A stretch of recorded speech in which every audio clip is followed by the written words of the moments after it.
भेज दिया जाता है अपने घर की ओर। तो वो क्या करते थे, पहले बैलगाड़ी हुआ करती थी, तो बैलगाड़ी के ऊपर उनको बढ़िया से श्रृंगार वगैरह करके उनको बढ़िया से ढोल बजाते हुए या गुरु जी का आशीर्वाद ले करके उनको भेजा जाता था। पर वो जो विधि है वो विधि करवाई जाती थी। उस विधि में क्या करवाते हैं, उस विधि में उसको शिक्षा देते थे कि कैसे आपको सोसाइटी में रहना है। जैसे जो बच्चे जब एजुकेशन कंप्लीट कर लेते हैं तो उनको गृहस्थ जीवन में जाना है, क्योंकि 5 साल से लेकर के 25 वर्ष की आयु तक उसका ब्रह्मचर्य आश्रम में रहना होता है। पूरा 20 साल नहीं रहते हैं, कुछ लोग 10 साल रहते हैं, कुछ लोग 15 साल रहते हैं, डिपेंड ऑन टाइम सर्कमस्टेंस, उनकी फैमिली में क्या कैसा है, ये सब पे निर्भर करता है। तो समावर्तन संस्कार उसे कहते हैं कि जब बच्चों को एजुकेट किया जाता है कि अभी आपको आगे की दुनिया में बढ़ना है, तो उनको पहला एजुकेशन दिया जाता था कि आपको गृहस्थी में रहना है और गृहस्थी में रह करके आपको कैसे जीवन यापन करना है, तो उनको ट्रेनिंग दिया जाता था। तो उसमें ट्रेनिंग कैसे दिया जाता है, सत्यम वद धर्मम चर मातृदेवो भव पितृदेवो भव आचार्य देवो भव अतिथि देवो भव, ऐसे सब ये सब सिखाते हैं। इसको ट्रेनिंग बोलते हैं। जो गुरुकुल से जब निकल रहे होते हैं तो उसका एक अलग से ट्रेनिंग होता है, मतलब वो समझ लो 1 महीने की क्लास होगी। तो सत्यम वद, सत्यम वद का मतलब क्या होता है, सत्य बोलना चाहिए। तो अब आप एजुकेशन, आपको जो हमने दिया है वो एजुकेशन लेकर के आप सदैव सत्य बोलेंगे अपने जीवन भर। ये बच्चों को सिखाना चाहिए। कब, जब उनका एजुकेशन कंप्लीट होता है उसके बाद एक दूसरा एजुकेशन दिया जाता है। जब उसको सोसाइटी में एंट्री कराना है तो उसके साथ में उसको पहले एक और नॉलेज दिया जाता है। सत्यम वद, सत्य बोलना चाहिए, क्योंकि जो सत्य बोलता है ना उसके ज़्यादा फ्रेंड नहीं होते। जो सत्य बोलता है उसको ज़्यादा इन्विटेशन नहीं मिलता है। जो सत्य बोलते हैं उसको वैल्यू नहीं मिलती ज़्यादा। जो सत्य बोलते हैं उन लोगों का सम्मान नहीं होता ज़्यादा। और जो सत्य बोलते हैं उनको सदैव जो है दूर रखते हैं, या लोग उनसे थोड़ा दूरी बना के रखते हैं, क्योंकि उनको पता है ये मुंह पे सच बोलता है। पर सच बोलने वाला व्यक्ति वास्तव में सुखी होता है। सत्य बोलने वाले को कुछ नहीं तो स्वर्ग तो अवश्य मिलता है, और सत्य बोलने वाले को जीवन में भी शांति, मन के अंदर शांति रहती है। और झूठ बोलने वाले को हमेशा याद रखना पड़ता है कि मैंने किससे कौन सा झूठ बोला है ना। हम लोग याद रखते हैं ना, जिन लोगों की आदत बहुत तेज होती है उनको ये भी याद रखना पड़ता है कि मैंने किससे कौन सा झूठ बोला है। तो ऑलवेज वो लोग वो झूठ को याद रखते हैं कि मैंने इसे ये बोला, इसे बोला।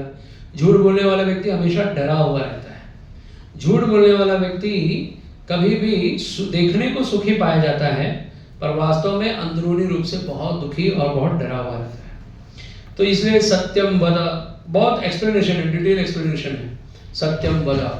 हम लोग भागवतम भी पढ़ते हैं ना, तो उसमें लिखा है लास्ट का, पहला भागवतम के पहले श्लोक का लास्ट लाइन क्या है, सत्यम परम धीमहि।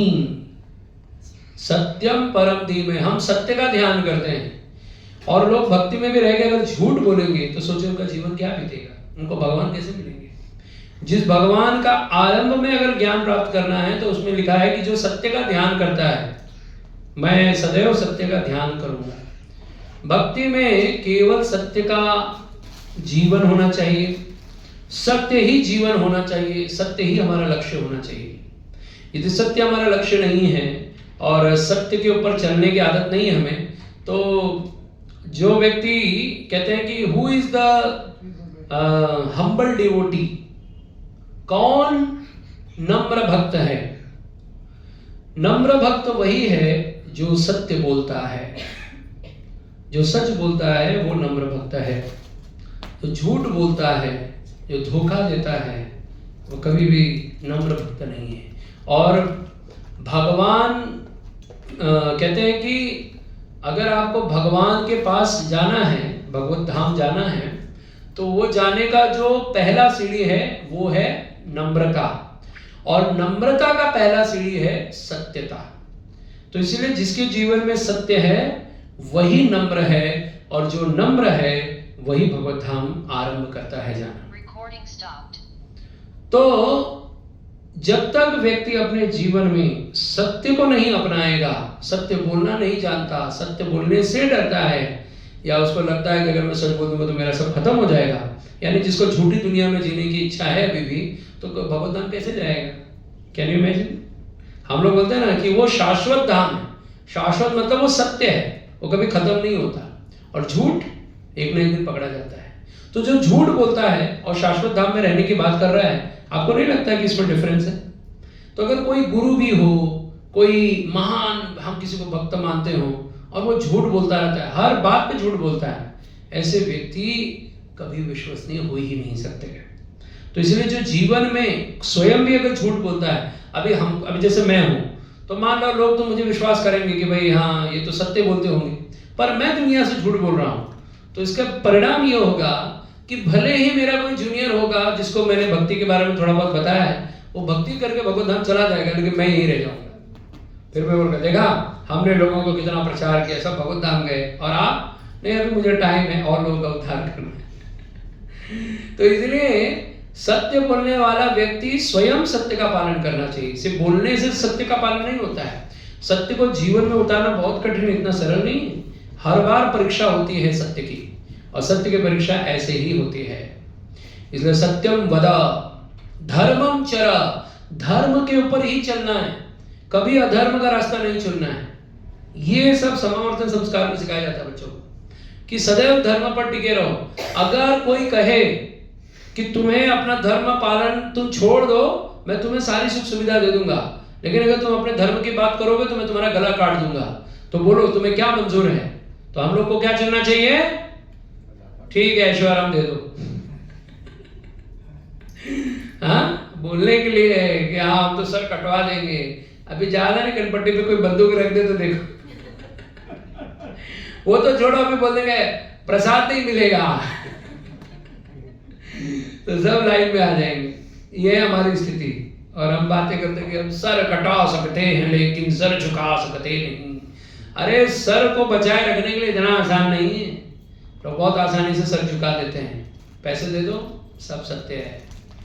हर कोई ये सब आज जीवन जो जी रहे हैं ना हम लोग, वो इसीलिए हमको सत्य बोलने में कंफर्ट लग रहा है, क्योंकि एक्चुअली कोई चैलेंज नहीं है हमारे आगे, इसलिए हम लोग बड़ी बड़ी बातें कर ले रहे हैं। लेकिन अगर आप जीवन में जब चैलेंजेस आएंगे, चुनौतियां आएंगी, और उस समय सत्य और असत्य की बात आएगी, धर्म की बात आएगी, तो हम लोग धर्म छोड़ने के लिए तैयार रहते हैं। ये बहुत कठिन है धर्म पे चलना, इतना आसान नहीं है। तलवार की धार के नोक पर चलना होता है, धर्म पर चलना इतना आसान नहीं है। कोई कहे आप ऐसे करो वैसे करो, और हम कहे ठीक है कोई बात नहीं चलेगा, ये तो अभी आज कर लेते हैं, प्रचार की बात है, ऐसा नहीं होता है। धर्म मतलब धर्म होता है, और धर्म क्या है? जो भगवान ने शिक्षा दी है उसे धर्म कहते हैं।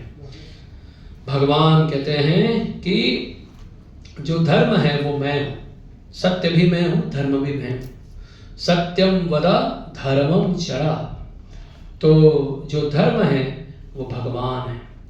तो इसलिए मातृदेवो भव, माता को देव मानना चाहिए, मातृदेवो भव, पितृदेवो भव, पिता को भी देव मानना चाहिए। अभी आजकल हमारे माता पिता ऐसे हैं कि जो बच्चा भक्ति कर रहा होता है उनको उससे कष्ट है। अच्छा, जो भक्ति कर रहा है उसको समझ में नहीं आता माता को माने कि नहीं माने, पिता को माने कि नहीं माने। तो लोग बोलते हैं अरे माता पिता ना मेरे किसी काम के नहीं। ये श्री राम जी कहते हैं अपने जीवन में कि जितना हो सके अपने जीवन काल में, जितना हो सके, अगर पिता अधर्मी भी है तो उस पिता का सम्मान वैसे ही करना चाहिए जैसे धार्मिक पिता का हम करते हैं। मातृदेवो भव पितृदेवो, मां से तो हम प्यार करते हैं लेकिन मां को रिस्पेक्ट नहीं करते। रिस्पेक्ट का मतलब क्या होता है? रोज पैर छूना। रिस्पेक्ट का मतलब होता है सदैव उनके वचनों का सम्मान करना, उसका पालन करना, उसका सम्मान करना। अभी आज के वर्तमान समय में हम कभी कभी ऐसे माता पिता को देखते हैं उनको कुछ अक्कल नहीं होता। भगवान की बातें करोगे तो बोलते हैं अरे ये सब बिगड़ गए हैं। हाँ, एक बार एक भक्त थे, वो आए थे मंदिर में, और मंदिर के जो प्रेसिडेंट थे उनको बोले कि मेरे बेटे को आप लोगों ने बिगाड़ करके ये भक्ति में लाया है, ये क्या भक्ति करने का उम्र है? अरे इसको तो अभी खाना पीना चाहिए, घूमना चाहिए, मजा करना चाहिए, और आप लोगों ने उसको उस उम्र में भक्ति में लगा दिया है। तो उन्होंने उनको पूछा कि आपकी क्या उम्र है? तो बोले मेरी अभी 60 साल की उम्र है। तो बोले अच्छा एक काम करो, आप राइट टाइम पे आ गए हो, तो हम आपको रख लेते हैं, आपके बेटे को छोड़ देते हैं। तो बोलता है रुको मैं अपनी पत्नी को पूछ के आता हूँ। कुछ समय के बाद अपनी पत्नी को पूछ के दूसरे तीसरे दिन के बाद आया, बोलता है मेरा बेटा जहाँ है वही ठीक है। तो लोगों को अगर कहा जाए ना कि जो आधी उम्र में भगवान की भक्ति करने की बातें करते हैं, 50 साल 55 साल 60 साल, उनसे तब भी भक्ति नहीं होती, उनसे तब भी भगवान की सेवा नहीं होने वाली। तो इसलिए हम सभी को चाहिए कि हम अपने बच्चों को ये शिक्षा, ये संस्कार सदैव देते रहें। तो ये मातृदेवो भव, पितृदेवो भव, आचार्य देवो भव। आचार्य मतलब जो हमारे गुरु हैं, जिन्होंने हमें शिक्षा दी है, दीक्षा दी है, वे भी भगवान के स्वरूप हैं, उनका भी सम्मान होना चाहिए, उनका भी वचन का पालन होना चाहिए। तो हम सदैव जब वचनबद्ध होंगे, वचन पर आदत रहेगी टिके रहने की, तो हमसे कोई भी व्यक्ति हमसे अपेक्षा करेगा कि ये व्यक्ति भाई विश्वसनीय है या नहीं, तो लोग कहेंगे नहीं नहीं नहीं, उसने बोल दिया है तो फिर वो बात फिर आपको मान लेनी चाहिए, क्योंकि वो कभी झूठ नहीं बोलते, वो कभी बोल दिया और फॉलो नहीं करते, ऐसा हो ही नहीं सकता। अपने वचन पर जो लोग टिके रहते हैं उनको ही संसार में सम्मान बहुत मिलता है, जो वचन का पक्का होता है। पैसे से ज्यादा अगर कोई वचन को वैल्यू देता है तो याद रखिए पैसा भी उसका ही वैल्यू करता है। जो समय का, जो वचन का पक्का होता है, सब कुछ उसी को प्राप्त होता है। दुनिया उसी चीज के, उसी व्यक्ति के पीछे घूमती रहती है जो वचन के पक्के होते हैं। पर अधिकतर समय लोग वचन तो छोड़ो, जो बोला है तो उनको अगर याद भी दिला जाए कि अरे प्रभु जी आपने ये बोला था पिछले बार, अच्छा कब बोला था, भूल गया मैं। ऐसे लोगों का कोई जीवन नहीं है। तो इसलिए कहते हैं कि प्राण जाए पर वचन न जाए, सदैव वचन का पालन होना चाहिए। तो इस प्रकार ये समावर्तन संस्कार है, और बस इसमें बेसिकली बच्चों का कुछ संस्कार होता है। मतलब उनको मैंने जैसे बताया कि उनको नए कपड़े पहनाए जाते हैं, उनको बैलगाड़ी में मैंने उनको सम्मान करो, लाइक रिच। अभी मतलब बचपन में तो गुरुकुल डाला जाता है तो ज़्यादा कुछ सेवा और सम्मान नहीं मिलता है, लेकिन जब बच्चा एजुकेट हो जाता है तो उस समय उसको सम्मान पूर्वक उसको घर भेजा जाता था। और चाणक्य पंडित कहते हैं लालयेत पंचवर्षाणि दशवर्षाणि ताड़येत प्राप्ते षोडशे तु मित्रवता, कि जो छोटे बच्चे होते हैं 5 साल के, उनको कैसे पालना चाहिए, लालयेत पंचवर्षाणि, ऐसे पालो जैसे राजा का बेटा है। बेटा एक खिलौना टूट गया 4 में राजा बेटा।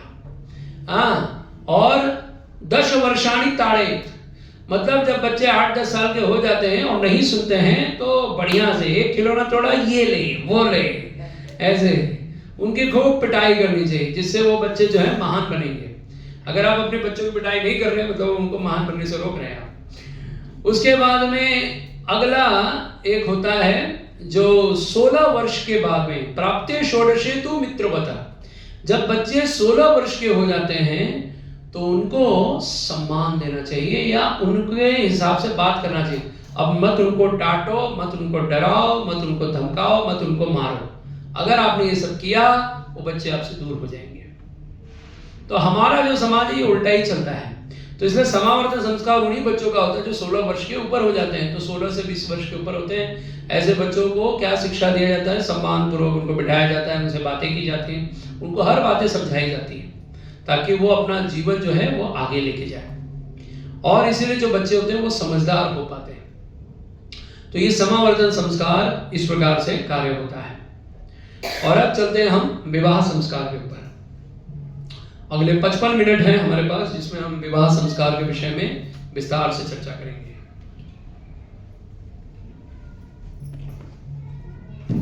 ये भर के लाओ या बड़ा बॉटल होगा तो लिखे, ठीक है? नहीं वो है, रहने दो, भी लिखे, मतलब बैकअप प्लान, ठीक। तो इस प्रकार अब हम चलते हैं विवाह संस्कार के ऊपर। अब आपके कोई भी अगर समावर्तन संस्कार से प्रश्न होंगे तो हम सभी लोग बाद में ले लेंगे। जो हमारे क्लास में बैठे हैं उनका क्लास के अंत में हम उनके प्रश्न ले सकते हैं। समावर्तन संस्कार के बाद में आता है विवाह संस्कार। विवाह संस्कार होता है 25 वर्ष से। लड़के की जो आयु होती है वो है 25 वर्ष, विवाह के लिए सही टाइम होती है। और लड़की का समय होता है कम से कम 16 से लेकर के 18 वर्ष। अब आप समझ रहे गैप कितना होता है लड़के का और लड़की का। 25 वर्ष में लड़के का आयु होना चाहिए और लड़की की आयु कम से कम 16 होनी चाहिए और अधिक से अधिक 18 वर्ष। इतने गैप से लड़के और लड़की का विवाह करना चाहिए, तब जाकर के विवाह जीवन जो है एक्चुअली सिस्टमैटिक चलता है। अभी आज सुनिए आप लोग कि वैदिक सिस्टम में विवाह का महत्व क्या है और विवाह क्यों कराया जाता है। तो पॉइंट नंबर 1, विवाह संस्कार जो है ये आरंभ होता है, विवाह संस्कार आरंभ होता है जब ब्रह्मचर्य पालन अच्छे से कोई करता है अपने जीवन में तो वो विवाह के योग्य हो जाता है। विवाह एक महान संस्कार कहा गया है। कहते हैं कि जो देवता होते हैं वे सारे लोग का आशीर्वाद होता है कि वे सभी लोग किसी 2 जीव को, यानी एक लड़का और एक लड़की, उन दोनों के जीवन में भगवत प्राप्ति करने का सुलभ मार्ग है उनका विवाह संस्कार। तो जो 8 प्रकार विवाह जो होता है ये सब देवताओं का और सभी का आशीर्वाद होता है। तो हम सभी को समझना चाहिए कि ये जो विवाह है ये विवाह संस्कार ये भगवान की कृपा से ही होता है। विवाह एक ही एक ऐसा संस्कार है जो ब्राह्मण, क्षत्रिय, वैश्य, शूद्र चारों वर्णों के लिए मंत्रवत विधि की जाती है। बाकी सबके लिए मंत्रवत विधि नहीं होती। जैसे शूद्र के लिए ना नामकरण संस्कार, चूड़ाकरण संस्कार, कर्णवेदन संस्कार, अन्नप्राशन संस्कार, इसके लिए कोई मंत्र बोलने की जरूरत नहीं। ये ले अन्न खा ले, हो गया जा अन्नप्राशन, ठीक है, इसका नाम क्या है ये रख दो, हो गया नाम। तो ये शूद्रों में ऐसा ही होता है क्योंकि उनके लिए कोई वेद मंत्र की क्या जरूरत है। शूद्र कभी भी थोड़ी महामंत्र पढ़ के या भगवान का प्रसाद मंत्र पढ़ करके प्रसाद ग्रहण करते हैं, नहीं। शूद्र लोग ऐसे ही है, बस भोजन मिला ऐसे, ये शूद्र की बुद्धि होती है। शूद्र लोग जो होते हैं वो कोई भी कार्य को नहीं, उनको मंत्र नहीं चाहिए, उनका दाह संस्कार भी बिना मंत्र के होता है। केवल और केवल ब्राह्मण, क्षत्रिय और वैश्य, ये 3 जो कैटेगरी भगवान ने बनाई है, इन 3 कैटेगरी को मंत्रवत विधि करनी चाहिए। इनका हर कार्य मंत्र से संबंध होता है। ये जब सुबह उठते हैं तो भी मंत्र पढ़ते हैं। कौन सा मंत्र है सुबह उठने के बाद पढ़ना चाहिए, कोई बताएगा? कराग्रे वसुते लक्ष्मी, करमध्ये सरस्वती, करमूले तु गोविंद, प्रभाते कर दर्शनम, समुद्र वसुने देवी, पर्वतस्तन मंडले, विष्णु पत्नी नमस्तुभ्यं, पाद स्पर्श क्षमस्व मे। हे मां धरती, आप पहले अपना हाथ देखना चाहिए जब सुबह उठते ना। कराग्रे वसते लक्ष्मी, कर मध्य सरस्वती, कर मूले तु गोविंद, प्रभाते कर दर्शन। हमारे हाथ के आगे क्या है? सरस्वती हैं। जब भी कार्य करो, कोई कार्य, तो पहले मां सरस्वती का नाम लेके करना चाहिए, भगवान का नाम लेके करना चाहिए, यानी जो ज्ञान से कार्य करना चाहिए। कर मध्य, हाथ में क्या है? लक्ष्मी है। कोई भी कार्य करो पैसा मिलेगा, डोंट वरी। और कर मूले गोविंद, इन सभी का आधार कौन है? भगवान स्वयं। और जब हम धरती पर पैर रखने जाते हैं तो भी प्रार्थना करना चाहिए, क्षमा याचना करना चाहिए मां धरती से कि हे मां धरती, मैं आपके ऊपर पैर रख रहा हूं, इसके लिए मुझे क्षमा करिए।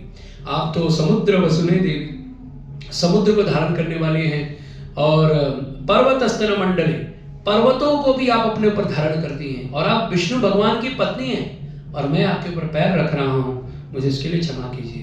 हालांकि हम एनी में धरती के ऊपर ही रहते हैं, हम जब ये प्रार्थना कर रहे हो तो तब भी हम धरती के ऊपर पड़े हैं, लेकिन जब हम उसके ऊपर पैर रखते हैं ना, वो पैर रखने के लिए भी प्रार्थना की जाती है। ये है हमारे संस्कार, इसे कहते हैं ब्राह्मण क्षत्रिय वैश्य। उनको बुद्धि होती है कि कम से कम हम जिसको भी यूज कर रहे हैं, जो भी वस्तु हमें भगवान ने दी है, सबके लिए मंत्र पढ़ करके उसे स्वीकार करना चाहिए। लेकिन हम लोग तो बस हम ही हैं जो यार सब ठीक है, तो ऐसी बुद्धि लगा के जीवन जिएंगे तो कौन से हमारा जीवन जो है वो आगे बढ़ेगा। इसी के लिए कलयुग में ज्यादातर शूद्र जन्म ले रहे हैं, शूद्र ही रह रहे हैं, कोई ब्राह्मण क्षत्रिय वैश्य नहीं बन रहा है। तो जब कोई भी संस्कार होता है तो जिनमें से जो विवाह संस्कार है वो सबसे महान संस्कार बताया गया है। बहुत डिटेल है, कम से कम मैं 2-3 दिन क्लास दे सकता हूँ विवाह संस्कार पे, पर आप उसको बहुत कम समय में खत्म करेंगे। तो 8 प्रकार के विवाह होते हैं। अब पहले उनके नाम सुन लीजिए, फिर उसके ऊपर एक्सप्लेनेशन करेंगे, फिर आगे की विधि के बारे में बात करेंगे। 8 प्रकार का विवाह होता है, जिसमें होता है ब्रह्म विवाह, दैव विवाह, आर्ष विवाह, प्रजापत्य विवाह, असुर विवाह, गंधर्व विवाह, राक्षस विवाह और पैशाच विवाह, पिशाच विवाह। ठीक है, मतलब शादी एक टाइप की नहीं होती है। तो मतलब विवाह करना चाहिए तो अधिकतर 8 लेवल का मैरिज होता है, जिसमें से पहला है ब्रह्म विवाह। अब ब्रह्म विवाह क्या होता है? इसमें लिखा है कि वर वधु दोनों की सहमति से अच्छे स्वभाव और उत्तम कुल के वर से कन्या का विवाह किया जाता है। ब्रह्म विवाह मतलब क्या कहते हैं उसको हम लोग अंग्रेजी में बोलते हैं अरेंज मैरिज। ठीक है प्रभु, आप हर क्लास में रहा करो, आपके बिना क्लास नहीं हो सकती। ठीक है, तो ये है ब्रह्म विवाह। ब्रह्म विवाह का मतलब होता है अरेंज मैरिज, कि भाई लड़का अच्छे कुल का है, लड़की अच्छी कुल की है, हाँ माता पिता ने उनको संभाल के रखा है और दोनों केवल माता पिता की आज्ञा का पालन करते हैं। इसलिए अरेंज मैरिज सबसे सक्सेस हो रहा है अभी तक के जीवन में, क्योंकि माता पिता ने जिसको दे दिया वो लड़की अपने केवल माता पिता का सम्मान करने के लिए उसको झेलती है, और लड़का भी अपने माता पिता का सम्मान करने की वजह से उसके साथ रहता है। इसको कहते हैं ब्रह्म विवाह। ठीक है, दूसरा दैव विवाह। इसमें कन्या को ऋत्विज को धार्मिक कार्य या सेवा के लिए सौंपा जाता है। दैव विवाह का मतलब होता है कि जब कोई स्पेशली अपनी कन्या को दान कर देता है कि भाई ये हमारी जो बेटी है, जैसे च्यवन ऋषि को कौन से राजा थे, उन्होंने अपनी बेटी का कन्यादान किया। तो वो दान इसलिए किया क्योंकि च्यवन ऋषि जब वो राजा आए, च्यवन ऋषि के पास आए थे अपना कुछ राज्य का प्रॉब्लम लेकर के कि भाई हमारे राज्य में ये सब हो रहा है, तो महाराज आप कुछ बताइए। तो महाराज जी राजा की ओर नहीं देख रहे हैं, उनकी बेटी जहां जहां घूम रही उसकी तरफ देख रहे हैं। तो राजा समझ गए कि लगता है महाराज ऋषि को अब हमारी पुत्री चाहिए, कन्या चाहिए। तो उन्होंने देखा तो उन्होंने कहा महाराज यदि आप बुरा न माने तो मेरी कन्या मैं आपको दान करना चाहता हूँ, आप स्वीकार है क्या? तुरंत बोले हाँ क्यों नहीं, जाओ तुम्हारे राज्य का सब प्रॉब्लम सॉल्व हो जाएगा। तो लेकिन वो कन्या बोलती है, मतलब वो कुछ बोली नहीं, तो बोले कि पर मैं अपनी कन्या को एक बार पूछ लूं कि आपसे विवाह करेगी कि नहीं। तो ऋषि समझ गए कि देखो ये मुझे ऑफर तो दे रहा है लेकिन मेरा इंसल्ट भी कर रहा है। क्यों? क्योंकि मैं बूढ़ा दिख रहा हूँ। तो इसीलिए उन्होंने क्या बोला कि ठीक है मैं तुम्हारी कन्या से विवाह करूंगा, लेकिन अभी नहीं करूंगा, 1 साल के बाद आना। तो जब उनका विवाह का बात फिक्स हो गया तो फिर जब वो राजा वापस से अपनी कन्या लेके आए तो च्यवन ऋषि जो थे एकदम यंग स्मार्ट हैंडसम बॉय बन करके आगे आए। जब आए तो कन्या देख करके बोले मुझे विवाह करना है। तो इस प्रकार च्यवन विवाह हुआ, च्यवन ऋषि का विवाह हुआ। इसीलिए च्यवनप्राश खाओ, ठीक है। ठीक है। तो ये है दैव विवाह। तो उन्होंने अपने राज्य के कल्याण के लिए उन्होंने प्रस्ताव रखा, तो अपनी बेटी का कन्यादान कर दिया, तो उसको देव विवाह कहते हैं। देव विवाह मतलब देवताओं की खुशी के लिए, भगवान की खुशी के लिए, भाई कन्यादान करना है तो कर देना चाहिए, तो लोग ऐसे कर देते थे। ठीक है। अगला है आर्ष विवाह। वर द्वारा कन्या के पिता को गाय और बैल दिए जाते हैं, जो ऋषि विवाह से संबंध रखता है। मतलब पहले के जो ऋषि मुनि होते थे और उनकी आज्ञा लेकर के लड़का जो है वो दहेज देता था लड़की वाले को। कभी आपने अभी तक सुना नहीं होगा, मतलब कहीं कहीं होता है, अभी मैंने राजस्थान में सुना था बीच में कि लड़के कन्या के लिए दहेज देते हैं। अभी तक हमने तो सुना है कि दहेज लेते हैं, लेकिन मैंने राजस्थान में सुना था कि वो लोग दहेज देते हैं। क्यों? क्योंकि उनको कन्या चाहिए इसके लिए। तो एक्चुअली ये एक आर्ष विवाह करके भी एक कॉन्सेप्ट है, जिसमें लड़की के लिए कोई गाय दान करता है और कुछ वस्तु देता है ताकि वो लड़की से विवाह कर सके। तो ऐसा भी एक विवाह संस्कार होता है, आर्ष विवाह। अगला है गंधर्व विवाह। नहीं, वो तो बाद में आएगा। हाँ, प्रजापत्य विवाह। प्रजापत्य विवाह का है पिता कन्या को वर के साथ गृहस्थ धर्म का पालन करने के लिए प्रेरित करता है। नहीं, कुछ अलग है। प्रजापत्य, कन्या को वर के साथ। हाँ, तो प्रजापत्य विवाह एक ऐसा विवाह है जिसमें दोनों को आगे बढ़ने के लिए एक दूसरे को एजुकेट कराया जाता है। भाई जैसे लड़का तैयार नहीं हो रहा है, लड़की तैयार नहीं हो रही, तो उसको ज्ञान दिया जाता है, अरे बेटा शादी कर लो, शादी करोगे तो तुम्हारा जीवन सुखी रहेगा, तुम्हारा जीवन सुखी रहेगा तो मैं सुखी रहूंगा, है ना, तुमको बच्चे होंगे तो हम खिलाने को मिलेंगे, हमें खिलाने को मिलेंगे। तो उसको थोड़ा अपना प्रजापत्य मतलब प्रजा को बढ़ाने के लिए थोड़ा धक्का मारा जाता है, बेटा भाई शादी कर ले, शादी कर ले, तो कर लेते हैं लोग विवाह। अच्छा, अभी एक शादी और विवाह, उसमें बहुत अंतर है, वो शब्द आप लोगों ने सुना ही होगा, फिर भी हम उसके ऊपर आगे चर्चा करेंगे। ठीक है। अगला है असुर विवाह। असुर विवाह का मतलब होता है पांचवा विवाह, जब वर द्वारा कन्या के पिता को धन देकर के कन्या को खरीदा जाता है, लेकिन कन्या की सहमति आवश्यक होती है। असुर विवाह इसे ही कहते हैं जो जनरली जो लोग आसुरिक वे से, मतलब रॉन्ग एटीट्यूड से विवाह कर देते हैं। जैसे किसी को कोई लड़की पसंद आ गई, अब वो उसके ना तो फैमिली की है, ना तो उसके जात पात की है, ना उसके लेवल की है, कुछ भी नहीं है, पर वो उसका दिल आ गया उस पे, तो वो क्या करता है, अपना लेवल मतलब अपना पैसा, अपना पावर या अपना शक्ति दिखा करके वो जबरदस्ती लड़की से शादी करता है और लड़की को भी कन्विंस करता है कि तुम मुझसे शादी कर लो। ये लेवल से विवाह होता है, इसे असुर विवाह कहते हैं। मतलब ये अच्छा नहीं है, पर ठीक है, अगर लड़की की सहमति है और वो भी मान जा रही है तो चलेगा, लेकिन उसको कन्विंस करने के लिए मूवीज आप देखो, एक भिखारी लड़का, एक राजा की लड़की, फिर वो है ना, उसको कन्विंस करता रहता है कि तुम मुझसे शादी कर, वो प्यार करेगा, दुनिया भर की चीजें करेगा। या ऐसा भी दिखाया जाता है, जैसे रावण जो है माता सीता से विवाह करने का प्रयास कर रहा था, तो क्या दिखा रहा था, अपना शक्ति, अपना पावर दिखा रहा था कि सीता अगर तुमने मुझसे विवाह नहीं किया तो देखो, हाँ मैं तुम्हारे टुकड़े टुकड़े करवा दूंगा।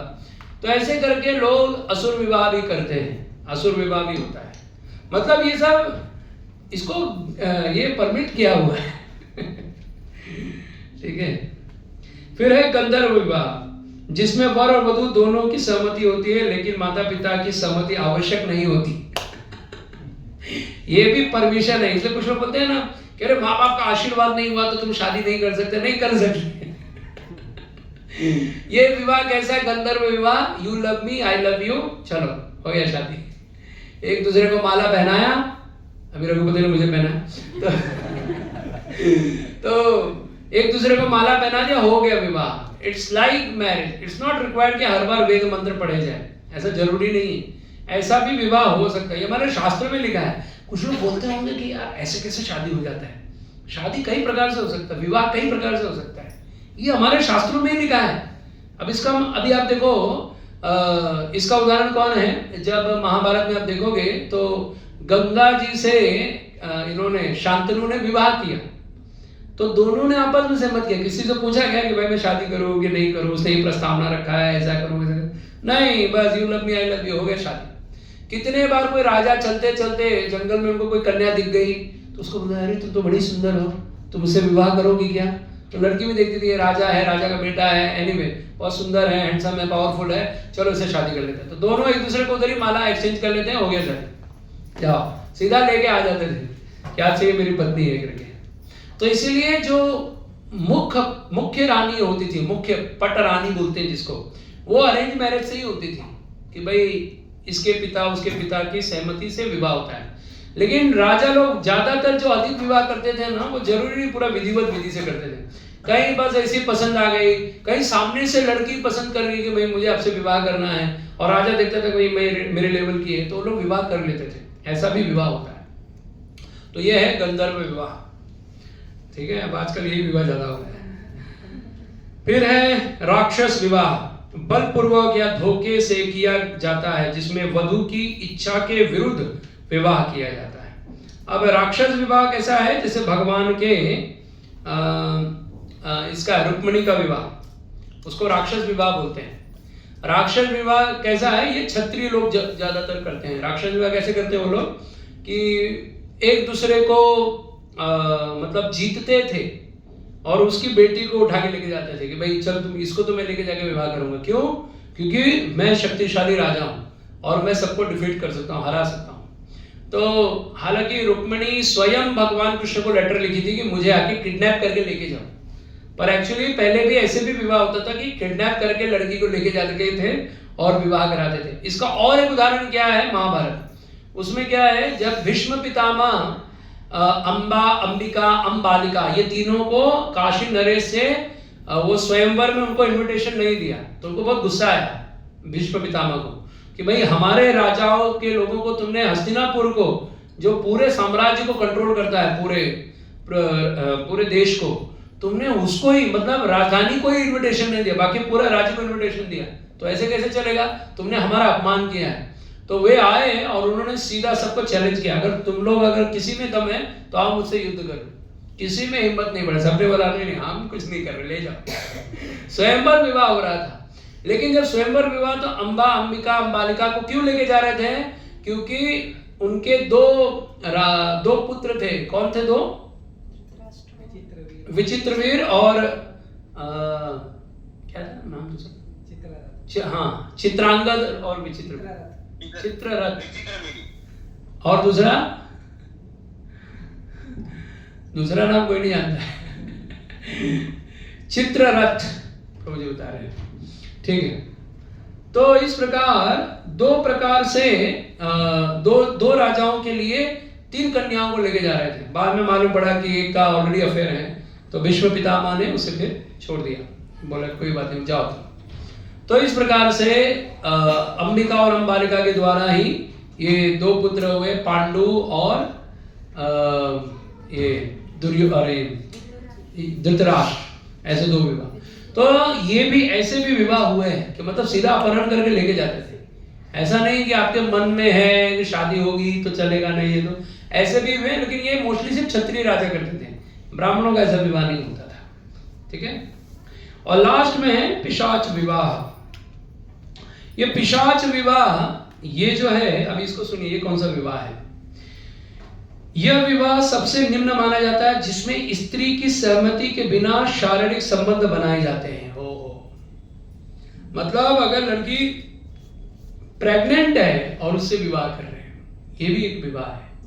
तो ऐसे 8 विवाह बताए गए हैं, लेकिन जिनमें से 4 विवाह ग्लोरीफाइड हैं। 4 टाइप का मैरिज जो है वो अच्छा है। कौन सा वो 4 मैरिज? सबसे पहला कौन सा है? ब्रह्म विवाह। दूसरा कौन सा है? दैव विवाह। तीसरा कौन सा है? आर्ष विवाह। चौथा है प्रजापत्य विवाह। ऐसे 4 टाइप का जो मैरिज है ये बेस्ट है। ये मतलब इस पे कभी भी विवाह किया तो किसी को कोई प्रॉब्लम नहीं।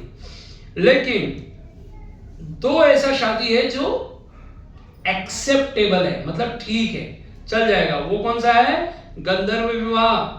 और दूसरा कौन सा है? ये राक्षस विवाह। ये दोनों जो हैं ये एक्सेप्टेबल है, मतलब ठीक है, सोसाइटी में एक बार एक्सेप्ट कर सकते हैं। लेकिन जो लास्ट का 2 शादी है वो एक्चुअली एक्सेप्टेबल नहीं है। वो है असुर विवाह और पिशाच विवाह, ये दोनों अच्छा नहीं है, दोनों गलत है। राक्षस विवाह समझ में आता है, पर असुर विवाह भी अच्छा नहीं है। तो इसलिए जो पिशाच विवाह और असुर विवाह है, ये दोनों ज्यादातर सोसाइटी में लोग लाइक नहीं करते। मतलब कोई ऐसी लड़की को क्यों एक्सेप्ट करेगा जो ऑलरेडी प्रेग्नेंट है, जो ऑलरेडी माता पिता के मतलब बहुत कुछ लिमिट क्रॉस कर दिया उसने, तो उसको सोसाइटी एक्सेप्ट नहीं करता है। पर अभी आजकल तो हमारा जो समाज है वो इससे भी आगे बढ़ चुका है, ठीक है। तो हमें ये सब विशेष रूप से देखना समझना चाहिए कि विवाह किस टाइप के होते हैं। तो मैंने आपको बताया 8 टाइप का विवाह होता है, ठीक है। अभी इतना समझ में आया सबको। अब 8 प्रकार के विवाह में भी जो विवाह का जो विधि है वो क्या होता है, बेसिकली क्या होता है। सबसे पहले होता है विवाह में जो जब विवाह एक्चुअली तैयार हो जाता है, मतलब बातचीत कंप्लीट हो जाती है, तो एक सेरेमनी होती है जिसको इंग्लिश में तो आप लोग नाम जानते हो, उसको क्या बोलते हैं हम? Engagement ceremony. हिंदी में बताओ जरा। वाह। और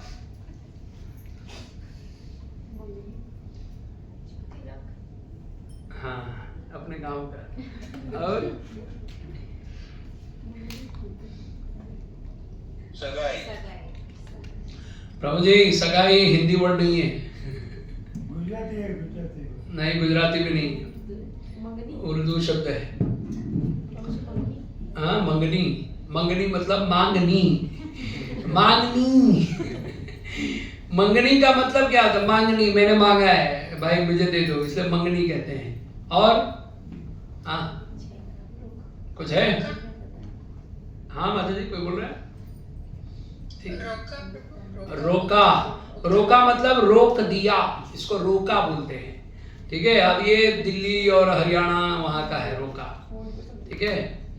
तो अब हम बताते हैं आपको वैदिक शब्द, वाकदान संस्कार, है ना। अब ये जस्टिफाइड लग रहा है कि नहीं? एंगेजमेंट सेरेमनी, है ना। वाकदान संस्कार क्यों? क्योंकि वाक मतलब होता है शब्द, और शब्द अभी इसमें जैसे आपने कहा सगाई है, किसी ने कहा मंगनी है, किसी ने कहा तिलक है, तो ये सब एक्चुअली उसी को कनेक्शन के लिए ही है, पर इसका एक्चुअली मूल शब्द है वाकदान संस्कार। वाकदान का मतलब होता है मैंने वचन दे दिया कि अब मैं तुम्हारी लड़की बारात लेके जाऊंगा। तो फिलहाल के लिए एंगेजमेंट कर देते हैं कि भाई अभी हमने वचन दिया कि हम कन्या लेके जाएंगे। तो पहले केवल लोग क्या करते थे, अक्षत दे देते थे, कुछ पैसे दे देते थे या कुछ कपड़े दे देते थे लड़की के लिए कि भाई ये अब हमारी अमानत है, अब हम आज आपके पास छोड़ के जा रहे हैं, अब जल्दी बारात लेके आएंगे और लेके जाएंगे। तो पहले छोटा सा वाकदान संस्कार होता था। अब वाकदान संस्कार भी बड़ा होता है, एंगेजमेंट सेरेमनी, हॉल बुक करेंगे, फोटो खींचेंगे, ये वो ऑलमोस्ट पूरा शादी जैसे विधि कर देते हैं, बस विवाह पर बचा रहता है। तो ऐसे करके वाकदान संस्कार लोग करने लगे। फिर कोई उसमें दहेज मांगने लग गए, ठीक है। दहेज जो है, इसकी प्रथा आरंभ कहां से हुई थी? इसकी प्रथा आरंभ हुई थी मिथिला के नरेश। जब माता सीता जा रही थी तो उनके पिता ने अपनी कन्या के लिए खूब दान किया था राम जी को, दशरथ महाराज को बहुत कुछ दिया था। तो उस समय से दहेज प्रथा आरंभ हुई, और अब दहेज प्रथा इस लेवल पे चली जा चुकी है, कलयुग आ गया ना, तो विकराल रूप बन जाता है हर चीज का। तो वो अच्छा इसलिए था कि भाई हमारी बिटिया है, फिर भी आप उसे ले जा रहे हो, तो उसके वजह से ही तो ये धन प्राप्त हुआ मुझे, तो ये धन भी उसी का है, हम उसी को दे देंगे। ऐसे पिता के मन में होता था।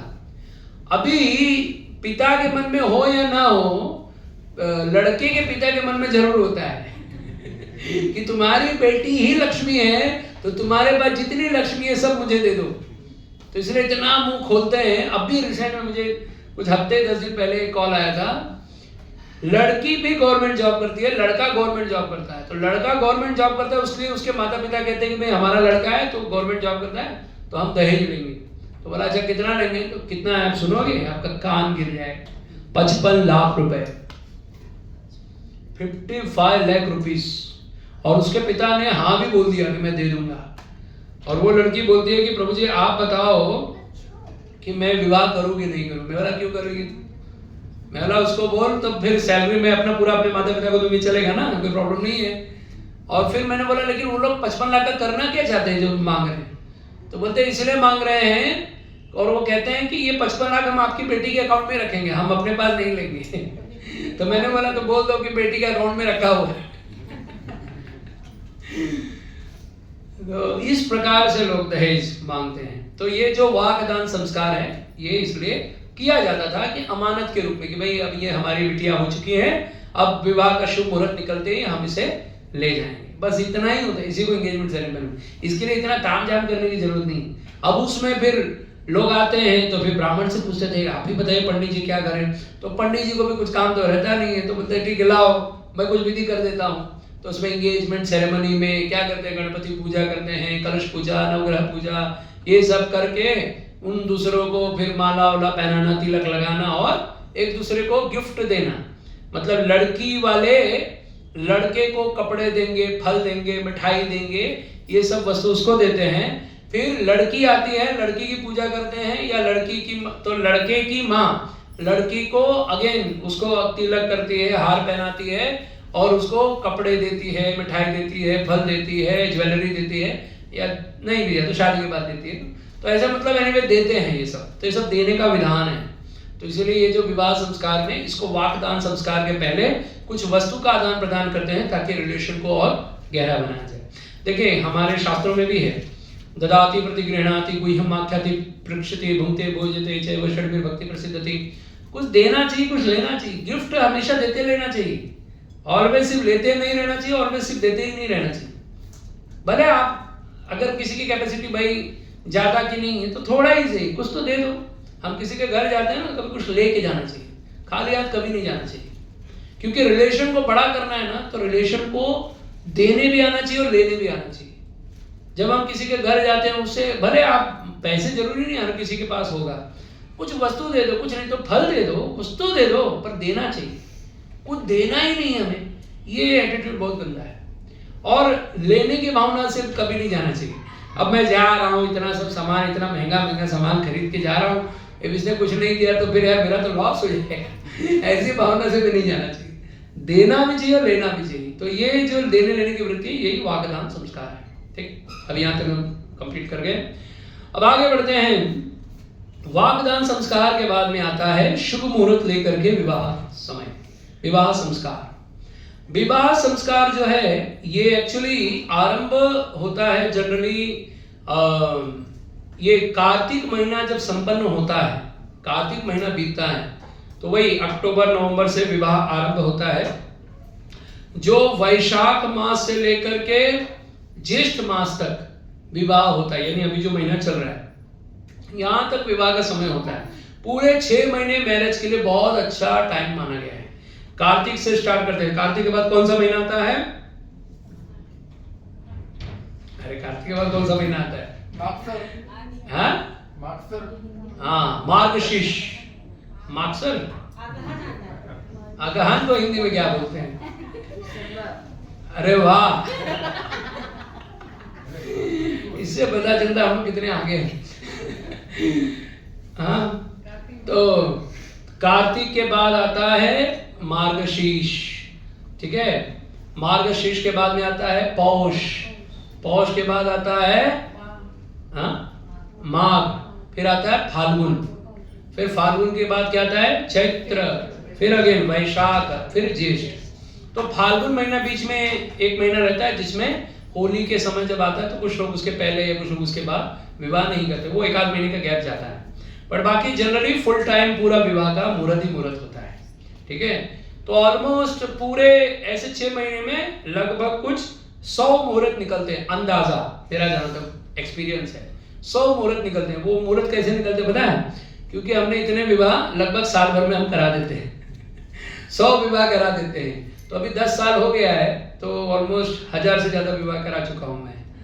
तो इतना विवाह जो होता है जनरली मुहूर्त से डिपेंड करता है कैसा मुहूर्त है। कभी कभी गुरु अस्त हो जाता है, शुक्र अस्त हो जाता है तो विवाह नहीं होता है। अब ये सब एस्ट्रोलॉजी का पार्ट है, ये सब आपके ऊपर से जाएगा। तो विवाह जो है मुहूर्त से होता है। अरे यार रिंकी लाओ मोबाइल, डाटा खत्म हमारा।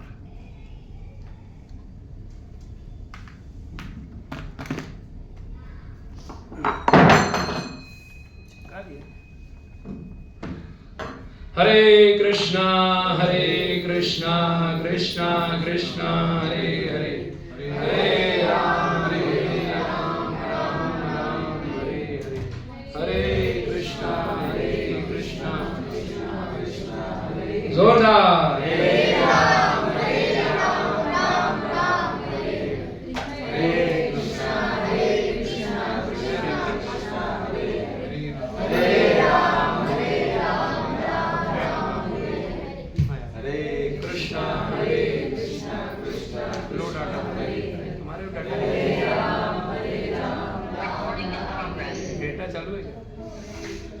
हरे कृष्णा कृष्णा कृष्णा हरे हरे, हरे राम राम हरे कृष्णा कृष्णा कृष्णा हरे हरे राम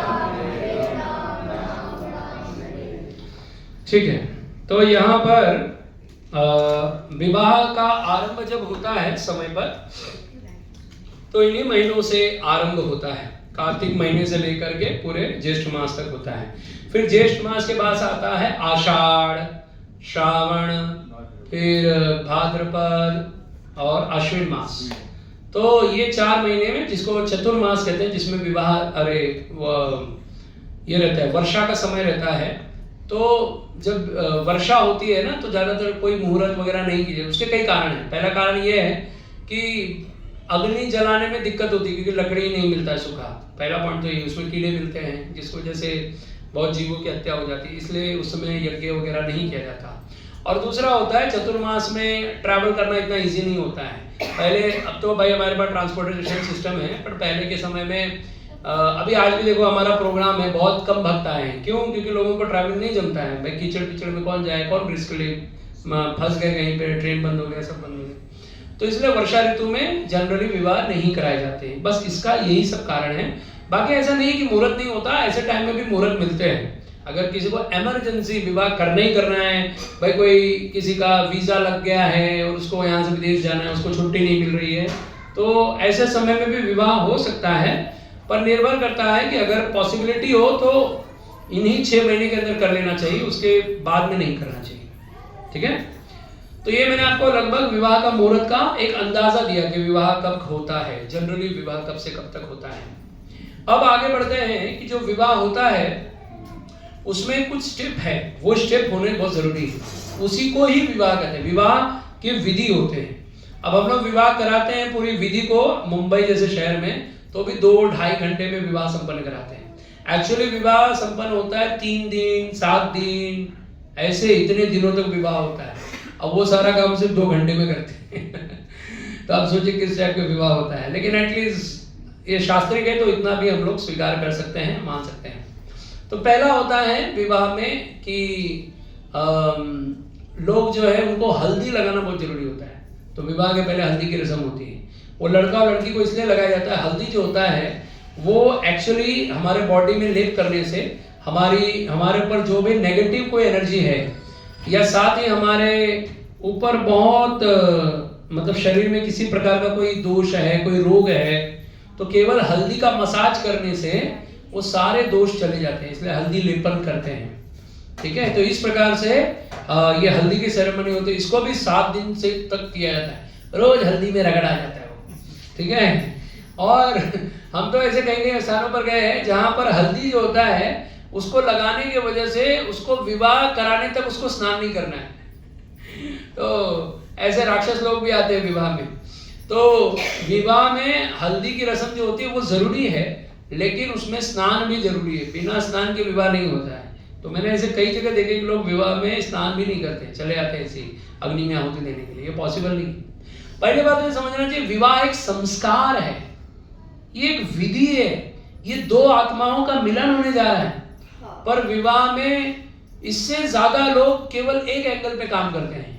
अच्छा डेकोरेशन चाहिए, अच्छा खाने का मेनू होना चाहिए, वो भी जरूरी है, भोजन का मेनू जरूरी है, और ये लाइटिंग होना चाहिए। फिर कैमरा वाले आ जाते हैं, और कैमरा वाले आ गए तो आधा शादी वही करवाते हैं। ठीक है। एक बार हम विवाह करवा रहे थे, तो कैमरा वाला वो लड़के को बता रहा है ऐसे नहीं ऐसे पकड़ो, ऐसे नहीं ऐसे पकड़ो। तो बाद में अब वो लड़का नहीं समझ पा रहा था, तो कैमरा वाला खुद मंगलसूत्र ले जाके पहना रहा था। तो मैं तो चिल्लाया, अरे तुम मत शादी कर।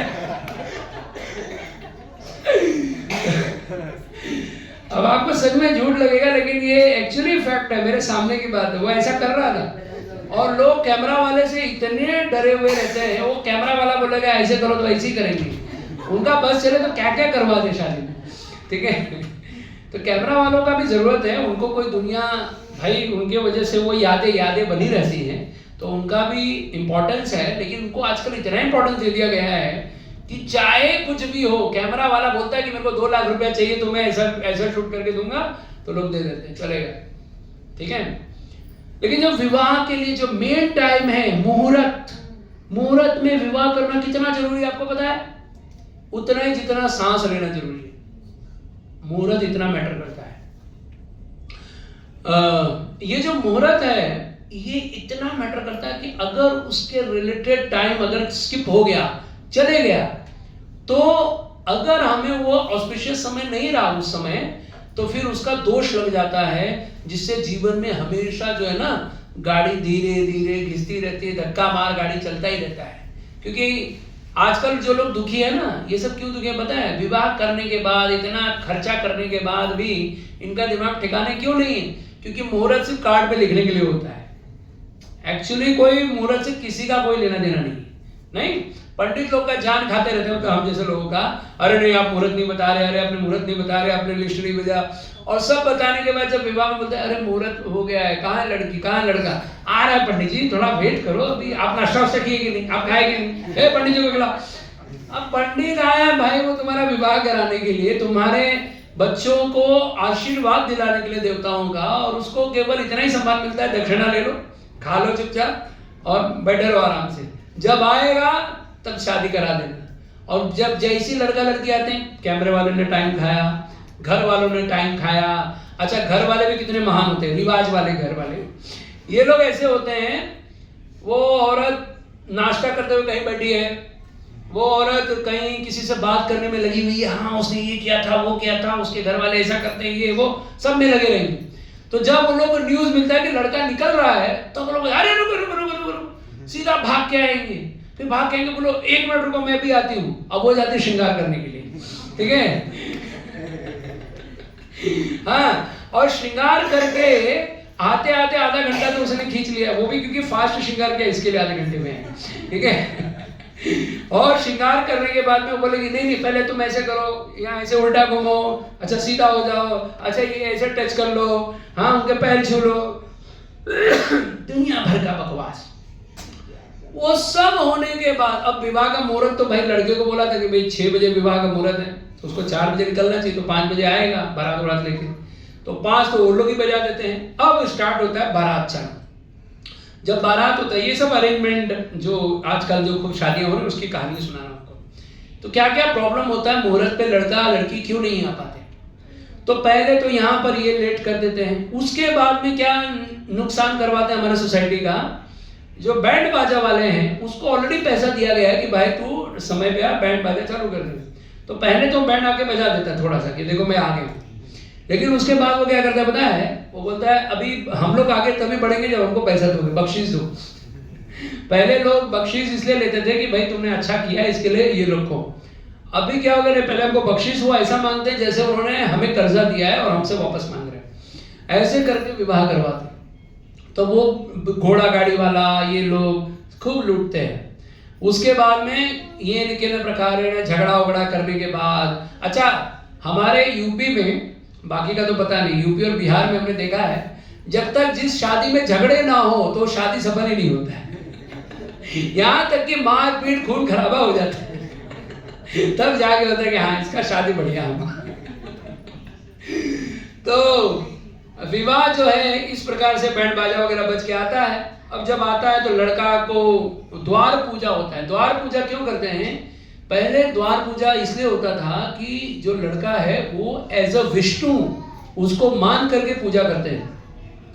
पर आजकल के जो हमारे विष्णु बने हुए हैं, ये लोग एक तो कट जो मार देंगे, दाढ़ी बढ़ा लेंगे, और उसके बाद में ये जो धोती पहनने का कॉन्सेप्ट है तो बंदी हो गया है। शेरवानी पहनते थे वो भी छोड़ दिया है, पैंट पहनते वो भी ऐसा चुस्त कि वो जमीन पे नहीं बैठ सकते, वो नीचे मुड़ ही नहीं सकते, वो ऐसी स्थिति होती है। ये लड़कों की कथा सुना रहा हूँ।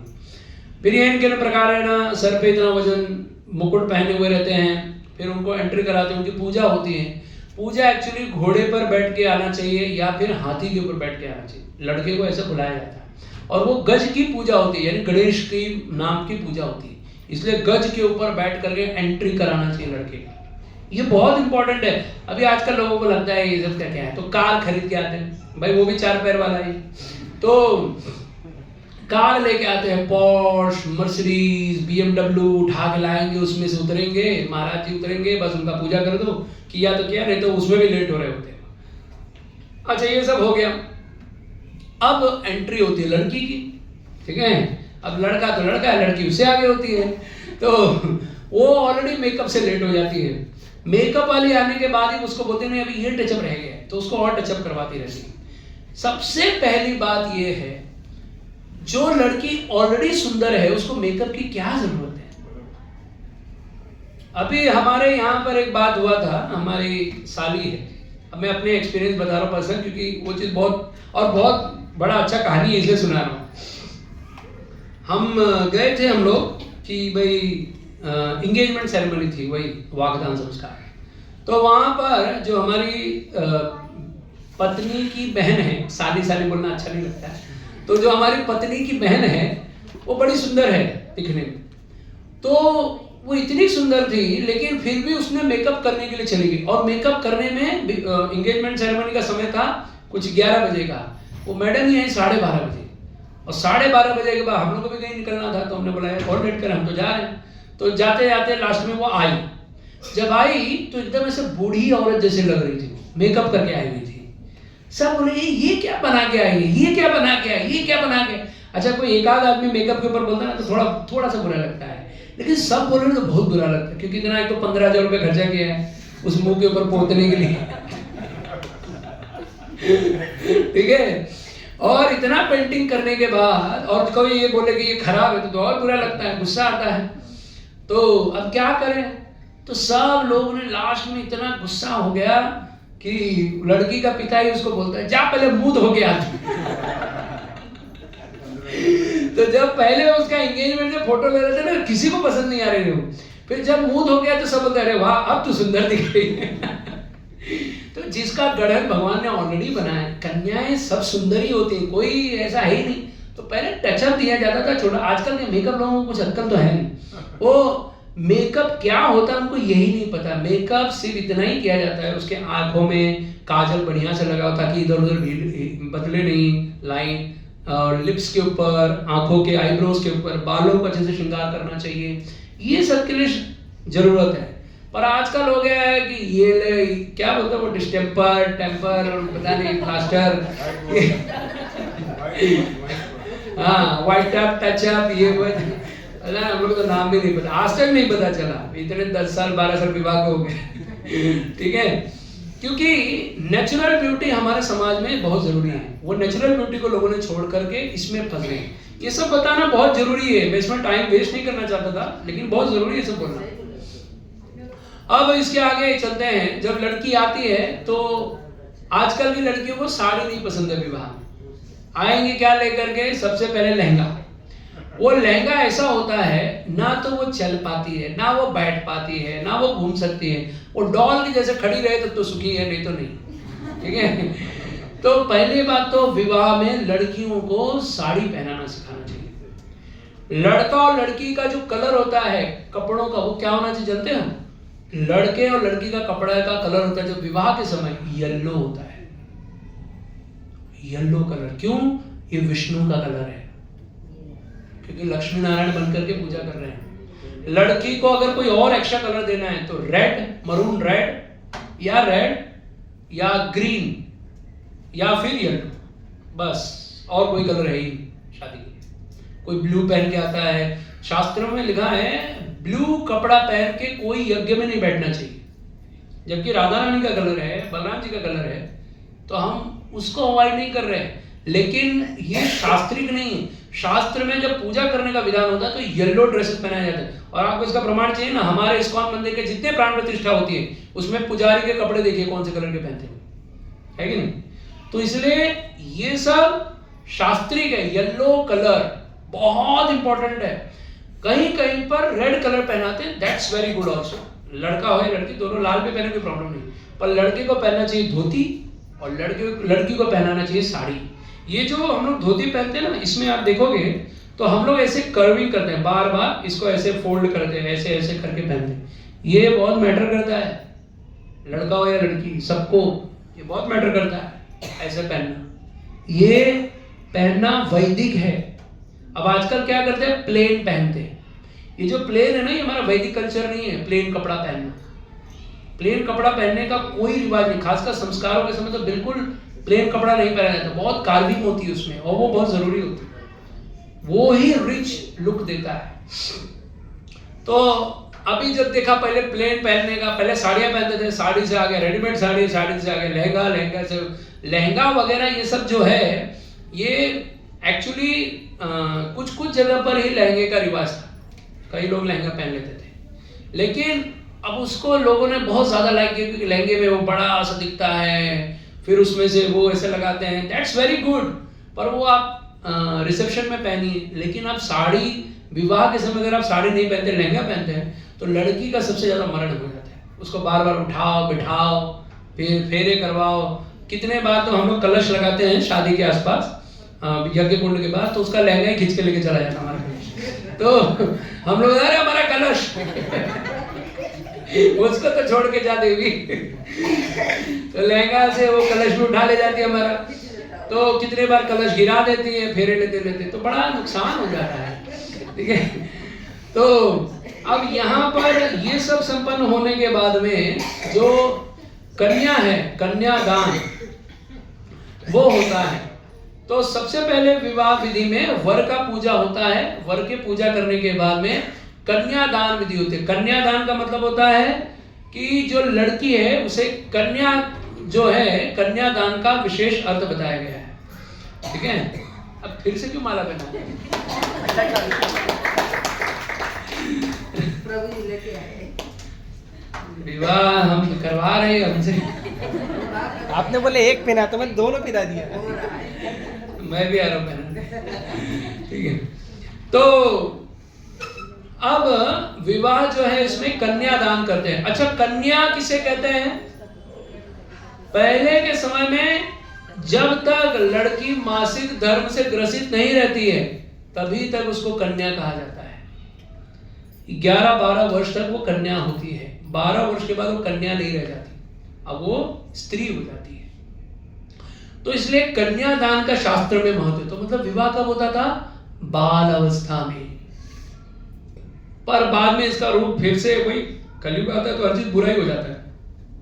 तो बालावस्था में विवाह होता था। राम जी का विवाह इन लोग का सब बहुत कम उम्र में हुआ था, बहुत छोटे छोटे एकदम बच्चे थे एकदम। राम जी कितने साल के थे? आप देखो ना, विश्वामित्र आते हैं, वशिष्ठ ऋषि को बोलते हैं कि राम जी को दो, तो दशरथ महाराज बोलते हैं मैं चलता हूँ ना, मेरे पास बहुत लड़ाई का एक्सपीरियंस है। तो बोलते हैं नहीं, तुमसे कुछ नहीं होने वाला है, अपने बेटे को भेजना है भेजो, नहीं तो मैं जा रहा हूँ। तो वशिष्ठ ऋषि बोलते हैं दशरथ महाराज, अच्छा छोड़ दो, विश्वामित्र हैं, वो ऑलरेडी बहुत शक्तिशाली है। तो राम को देने के लिए बहुत जान प्यारा था दशरथ महाराज को। मतलब मैं कैसे दे दूं, बेचारा एकदम, क्यों? क्योंकि एकदम छोटे से बालक थे, 12-13 वर्ष के थे वो हार्डली, और तब उनको भेज दिया था ताड़का का वध करने के लिए। तो आप सोचिए राम जी का विवाह की सब, तो सीता माता कितनी उम्र की होंगी, जरा सोचिए आप, है कि नहीं? ये है एक्चुअली, जब आप वो फेस इमेजिन भी करोगे तो राम जी कैसे हैं, माता सीता कैसे, ऐसे आपको समझ में आएगा। इसीलिए तो जब राम को जब वनवास भेज रहे थे, तो जब माता सीता को भेजने का जब बात हो गया तो उस पर वशिष्ठ ऋषि को बहुत गुस्सा आया, बहुत क्रोधित हुए थे कि कई बोलते कि नहीं, ये सीता को बोले अपने सारे गहने वहने निकाले, नहीं तो सब लेके जा रही है। तो वशिष्ठ ऋषि भड़क गए, बोलते तुम राम को तुमने वनवास जाने के लिए बोला है, सीता को वनवास जाने के लिए नहीं बोला है। सीता स्वेच्छा से जा रही है, वो पूरे सम्मान के साथ जाएगी। अरे छोटी सी कन्या बेचारी घर छोड़ के आई, अभी अभी विवाह हुआ है, और उसको भी तुम वल्गल वस्त्र में धारण करके भेज दोगे, तो ये तो नहीं एक्सेप्टेबल था। कहने का मतलब है कि जो विवाह है, कन्यादान जो होता है, कन्या मतलब होता है जो लड़की का मासिक धर्म अभी तक नहीं आया, उसको कन्या कहते हैं। और कन्या से कन्यादान किया जाता है।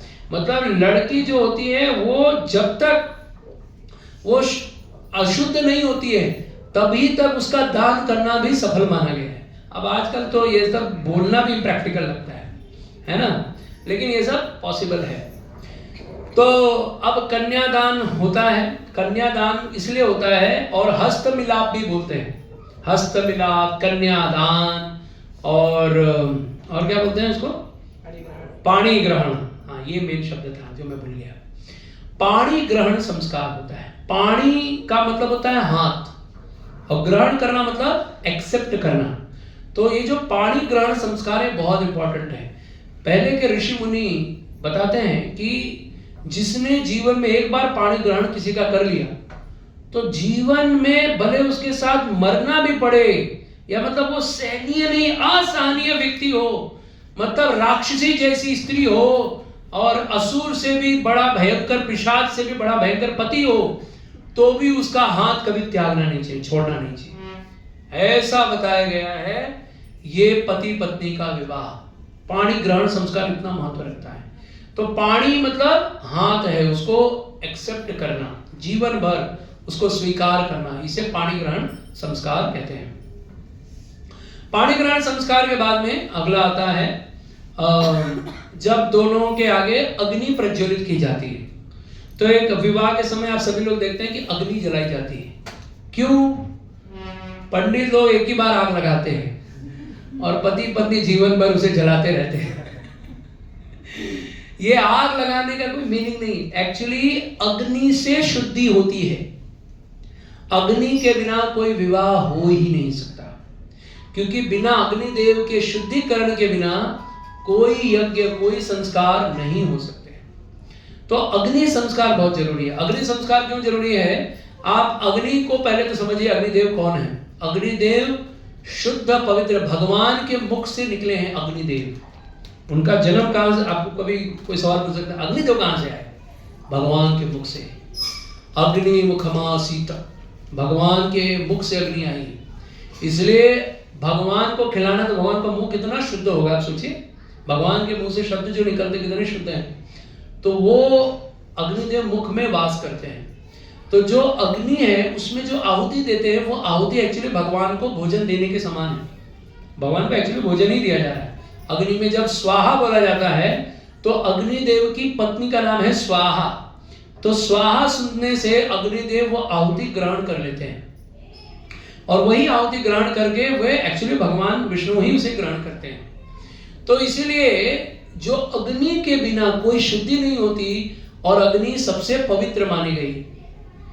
ये इसको और समझने के लिए रामायण से चलते हैं। जब भगवान श्री राम माता सीता को जीत लेते हैं, यानी रावण का वध कर लेते हैं, उसको लेके आते हैं, तो जब माँ सीता आती है राम जी के पास, तो राम जी नहीं बोलते कैसी हो, सब ठीक है ना, कोई प्रॉब्लम तो नहीं हुआ ना, आई नो तुम्हें बहुत कष्ट हुआ, ये सब बातें नहीं किया।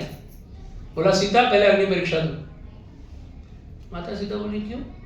बोले पता नहीं, कुछ भी तुमने गड़बड़ किया हुआ तो हमको कैसे पता? 1 साल तक रही, तुम्हारा मन भटक गया। सोचो, जो स्त्री दिन रात राम का स्मरण करती है उसके ऊपर भी शंका किया गया। हालांकि राम जी के ऊपर ऐसा कुछ मन में नहीं था, संसार को दिखाने के लिए उन्होंने अग्नि परीक्षा की थी। तो जब अग्नि परीक्षा हुई तो अग्नि को छूने से पहले ही अग्नि समाप्त हो गया, चले गए। क्यों? क्योंकि अग्नि को वही स्पर्श कर सकता है जो शुद्ध होता है। उसको अग्नि जलाती नहीं। कहने को अग्नि जलता है पर अग्नि जलाती नहीं उसको। इसलिए पहले की स्त्रियां जब सती होती थी ना, अपने पति के लिए स्वेच्छा से आग में बैठ जाती थी, क्योंकि उनका मन केवल उनके पति में रहता था। तो केवल उनके शरीर को अग्नि जलाता था, उसको नहीं। उसको दर्द नहीं होता था, चिल्लाती नहीं थी वो, हाँ एकदम आराम से रहते थे। क्योंकि ये अग्नि जो होती है ना, ये बहुत पवित्र लोगों को कोई स्पर्श नहीं करती। इसलिए पहले की स्त्रियां, आप देखो गांव वाले, वो चूल्हे में से रोटी आराम से हाथ से निकाल लेती है, उनको कुछ होता नहीं है। हम लोग चिल्लाते आओ आओ आओ करते हैं, है ना। तो ये सब क्यों होता है? क्योंकि पवित्र नारियां नहीं है ना, इसके लिए उनको अग्नि से डर लगता है। जो स्त्री पवित्र होती है वो अग्नि को स्पर्श करे ना, उसको कुछ नहीं होता है। एकदम फैक्ट बात है ये। पर अभी ये सब बोलते रहा, ऐसे ऊपर से जाता है।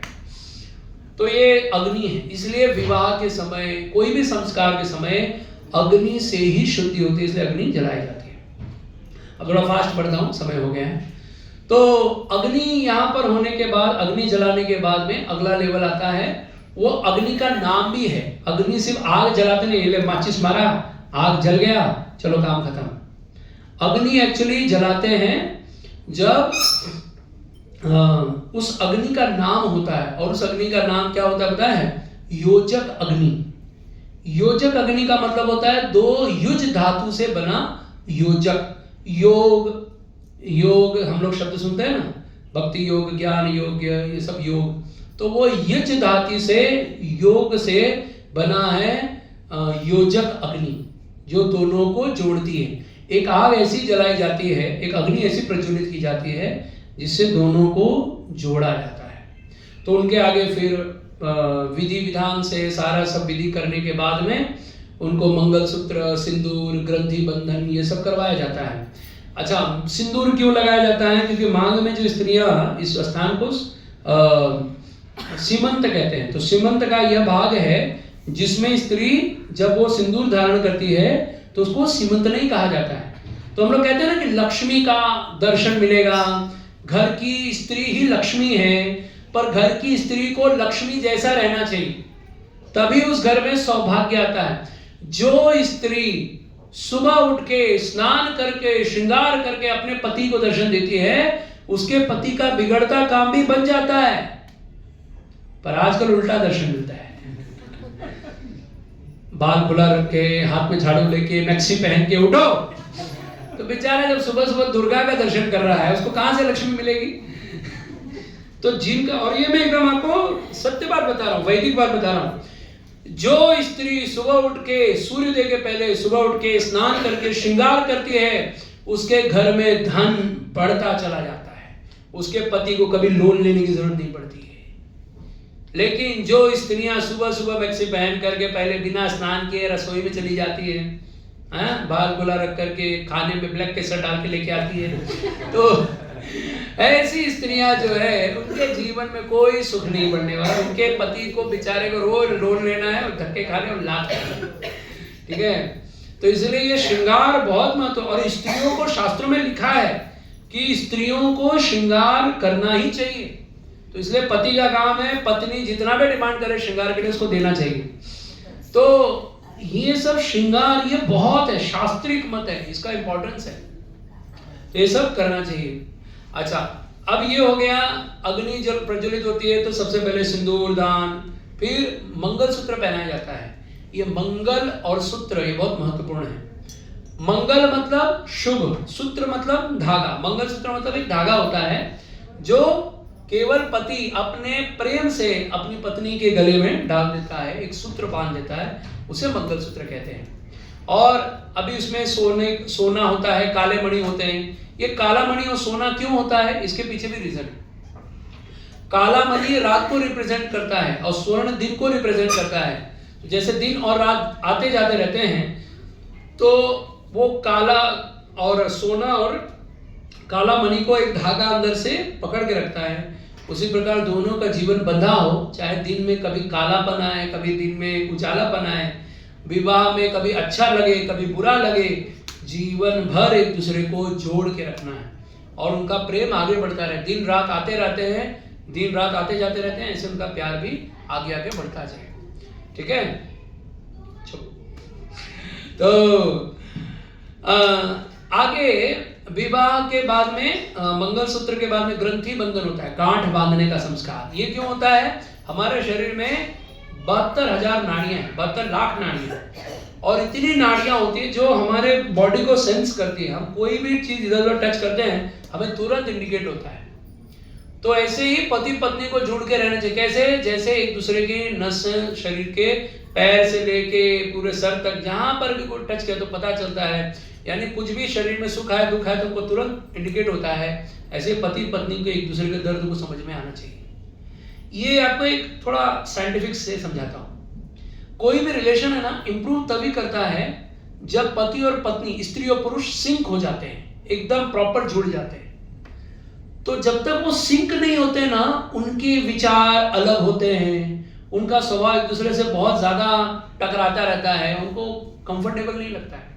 इसलिए विवाह करने के बाद जरूरी नहीं कि आप बहुत जल्दी एक दूसरे को समझ जाओगे। किसी को 2 साल लगते हैं, किसी को 5 साल लगते हैं, किसी को 10 साल लगते हैं, और कुछ लोगों को अभी तक लग ही रहा है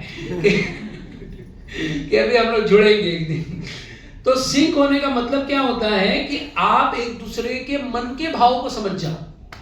जैसे माता सीता प्रभु श्री राम ने को जब उनको केवट ने नाव से क्रॉस करवाया तो राम जी को देने की बड़ी इच्छा हो रही थी कि यार मैं इसको कुछ दूं, लेकिन भाई नील होके आ गए थे, राजा राम, कुछ था ही नहीं जेब में। लेकिन माता सीता देखी मेरे पति को देने की इच्छा हो रही है, उन्होंने तुरंत अपनी अंगूठी निकाली, सीधा राम जी के हाथ में दे दिया। उस समय ना इंस्टाग्राम फेसबुक किसी में ये नहीं डाला कि देखो मैं अपने पति को मैंने अंगूठी गिफ्ट की, नहीं, किसी ने नहीं देखा। पर राम जी के हाथ में जैसे बोले वाह सीता। ऐसी होती है पत्नी, जो पति के मन के भावों को समझ जाए, उसको पत्नी कहते हैं। तो स्त्री और पुरुष एक दूसरे के मन को जो समझ जाए, एक दूसरे के दर्द को समझ जाए, एक दूसरे के दुख को समझ जाए, उसे पति पत्नी कहते हैं। जो कहती है कि नहीं तुमने मेरे लिए किया ही क्या है, वो बेचारा रोज सुबह से शाम ऑफिस में बॉस के लात खाता रहता है, और घर में आने के बाद वो सोचता है कि इसे थोड़ा सुख मिलेगा, तो वो उल्टा मुंह बना के बैठी रहती है। अब बेचारा कहां से सुख पाएगा। तो इसके लिए पति पत्नी का जो रिलेशन होता है ना, उसको सिंक होने के लिए बहुत समय जाता है। तो इसलिए ग्रंथि बंधन, इसलिए काट बांधा जाता है। फिर अग्नि में कुछ आहुतियां दी जाती हैं कि विवाह जो है इसलिए होता है कि हमको बच्चे प्राप्त हों। क्यों? क्योंकि विवाह में अभी तक हमने अपने माता पिता से, गुरु से, समाज से, सबसे आशीर्वाद लेके जीवन को सुख में जिया। अब हमें रिस्पॉन्सिबिलिटी लेनी चाहिए। तो विवाह रिस्पॉन्सिबिलिटी लेने के लिए विवाह संस्कार होता है। तो उस समय उनको बच्चों को जन्म देने में कोई दिक्कत ना आए, कष्ट ना आए, उसके लिए अग्नि में आहुति दी जाती है। फिर आगे एक संस्कार, फिर आगे और एक विधि होती है जिसमें चतुर्थी होम बोलते हैं। चार जो होता है फेरे होते हैं, ये बहुत इंपॉर्टेंट होता है। 4 फेरे, 4 फेरे में पहला फेरा जो होता है वो उसमें विधि ऐसी होती है कि लड़का और लड़की दोनों अग्नि के आगे खड़े होते हैं, और पत्थर एक रखा जाता है जिस पे लड़की को पैर रखना होता है, अपना राइट पैर, और लाया जो होता है ना, पॉप्ड राइस है ना, वो उसको लाया बोलते हैं, कोई उसको खील बोलते हैं, कोई उसको पता नहीं क्या क्या नाम है उसके। तो आप लोग जानते हैं ना लाया किसको बोलते हैं?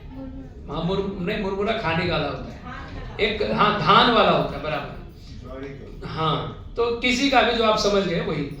तो वो जो होता है वो लक्ष्मी का प्रतीक माना जाता है, समृद्धि का प्रतीक माना जाता है। मुरमुरा जो कुरमुरा खाता है ना, भेल, वो नहीं है, वो दूसरा है। तो वो जो आता है उसको खील बोलते हैं। वो भी सफेद सफेद रहता है, वो भी चावल जैसा ही रहता है, लेकिन वो खाने के लिए नहीं होता है, वो अग्नि में अर्पण करने के लिए होता है। अगर उसको खाया तो भी वो हेल्दी होता है। जिन लोगों को शुगर वगैरह होता है ना, उनको खाना चाहिए, उनका शुगर अच्छा कंट्रोल में रहता है। तो वो जो खीर होता है उसको समृद्धि का प्रतीक माना जाता है। तो जब लड़का लड़की दोनों मिलके अग्नि में उसको अर्पण करते हैं तो लड़की का गोत्र बदल जाता है, वो इस फैमिली से उस फैमिली की हो जाती है। तो पहले के 3 फेरे लड़की आगे चलती है, लड़का पीछे चलता है, और चौथा फेरा जो होता है लड़का आगे चलता है, और वहां से जीवन भर लड़का ही आगे चलता है। तो जो 3 फेरे होते हैं, 4 फेरे होते हैं, वो इसीलिए कि उसके जीवन की जो समृद्धि है, लड़की उसको लीड करती है कि भाई मैं अपनी समृद्धि आपके पास लेके आ रही हूँ। फिर लड़का जब चौथा फेरा लेता है कि वो रिस्पॉन्सिबिलिटी लेता है कि आगे से सारा लीड मैं ही करूंगा तुम्हें, इसलिए लड़का आगे चलता है। अच्छा, और जो लड़की वो पत्थर पे पैर रखती है, क्यों रखती है? इसके लिए कि जैसे आंधी तूफान आते हैं तो पर्वत और पहाड़ अपना जगह नहीं छोड़ते, वो जगह पे ही रहते हैं सालों साल, करोड़ों साल से। वैसे ही विवाह जीवन के बाद भी कभी लगेगा हम लोग एक दूसरे के लिए बने हैं, कभी लगेगा हम लोग एक दूसरे के लिए बिल्कुल नहीं बने हैं। दोनों परिस्थिति में एक दूसरे को जुड़े रहना है। वो लड़की को कभी वो घर त्यागना नहीं है, पर कैसे भी परिस्थिति हो, एक बार पत्थर में जब पैर रख दिया, इसका मतलब है जैसे माउंट एवरेस्ट पर्वत, कभी उसका एड्रेस चेंज होते देखा है आपने कि अभी इंडिया में, नेपाल में, इधर है, अभी नहीं, अभी वो अमेरिका चला गया माउंट एवरेस्ट, ऐसा नहीं होता है, अपनी जगह पे ही रहता है। इसलिए विवाह होने के बाद लड़की एकमात्र उसी को जीवन भर अपना पति मान के जीवन भर उसी के साथ जीवन चलाती है। ये बहुत जरूरी होता है, पत्थर पे पैर रख करके वचन लेना, और ये लड़की को वचन दिलाया जाता है, क्योंकि जो विवाह होता है ना, वो एक्चुअली टिकता है स्त्री से, पुरुष से नहीं। पुरुषों को अक्ल ही नहीं होता है जीवन चलाना कैसे है। स्त्रियों को पता होता है कि घर कैसे चलाया जाता है, जीवन कैसे चलाया जाता है, उनको ज्यादा, क्योंकि उनकी माँ ने उनको ज्ञान दिया होता है। बेटी ऐसे अतिथि का सत्कार होता है, बेटी ऐसे जीवन जीना चाहिए। तो जो बेटी माँ का आज्ञा पालन करती है तो ठीक है, और जो नहीं सुनती है फिर वही उसको लगता है पति भी सही नहीं मिला, घर भी सही नहीं मिला, माँ भी सही नहीं मिली, सास भी सही नहीं मिली, जीवन भर उसको कंप्लेन रहता है, क्योंकि माँ का सुना ही नहीं उसने कभी। जो बेटी माँ का कभी सुनी नहीं वो सास का कैसे सुनेगी? जो बहू कभी सास का नहीं सुनी वो सास बनेगी कैसे? सास उसी को कहते हैं जो बहू को सास ना लेने दे, ठीक है। तो इसलिए सास का होना उतना ही जरूरी है जैसे ऑफिस में जाते हैं तो मैनेजर और बॉस का होना जरूरी है।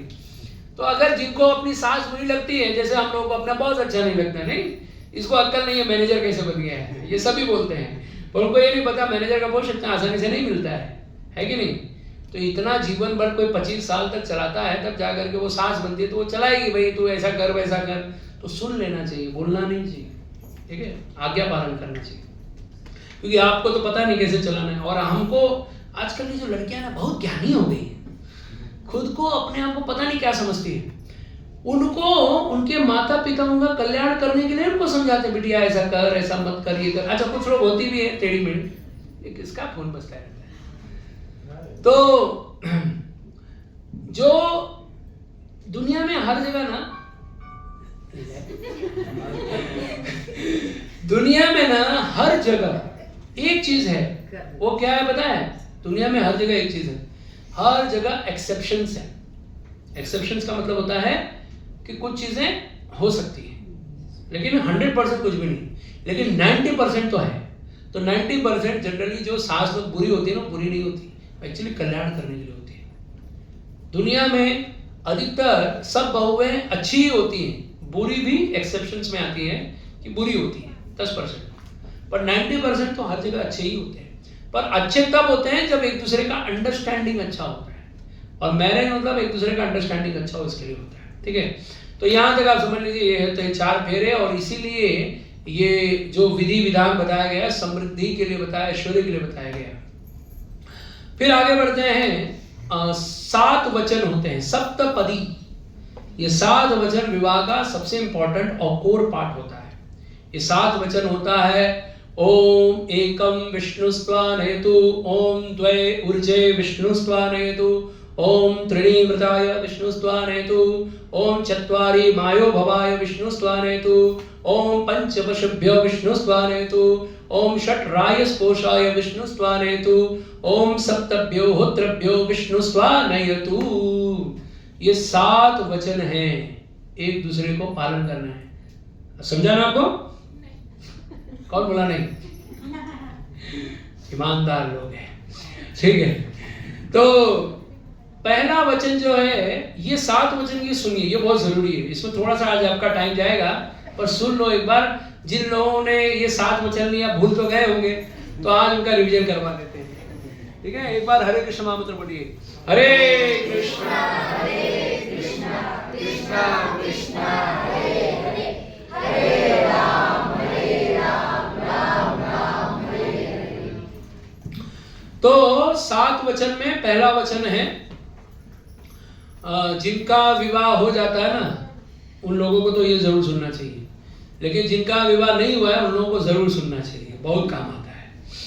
तो पहला वचन है, ओम एकम विष्णु स्वानेतु, ओम एकम ईशे विष्णु स्वानेतु। इसका अर्थ है, ईशे का मतलब होता है कि भगवान हमें ऐसी शक्ति दे कि हम एक दूसरे का साथ दे सके।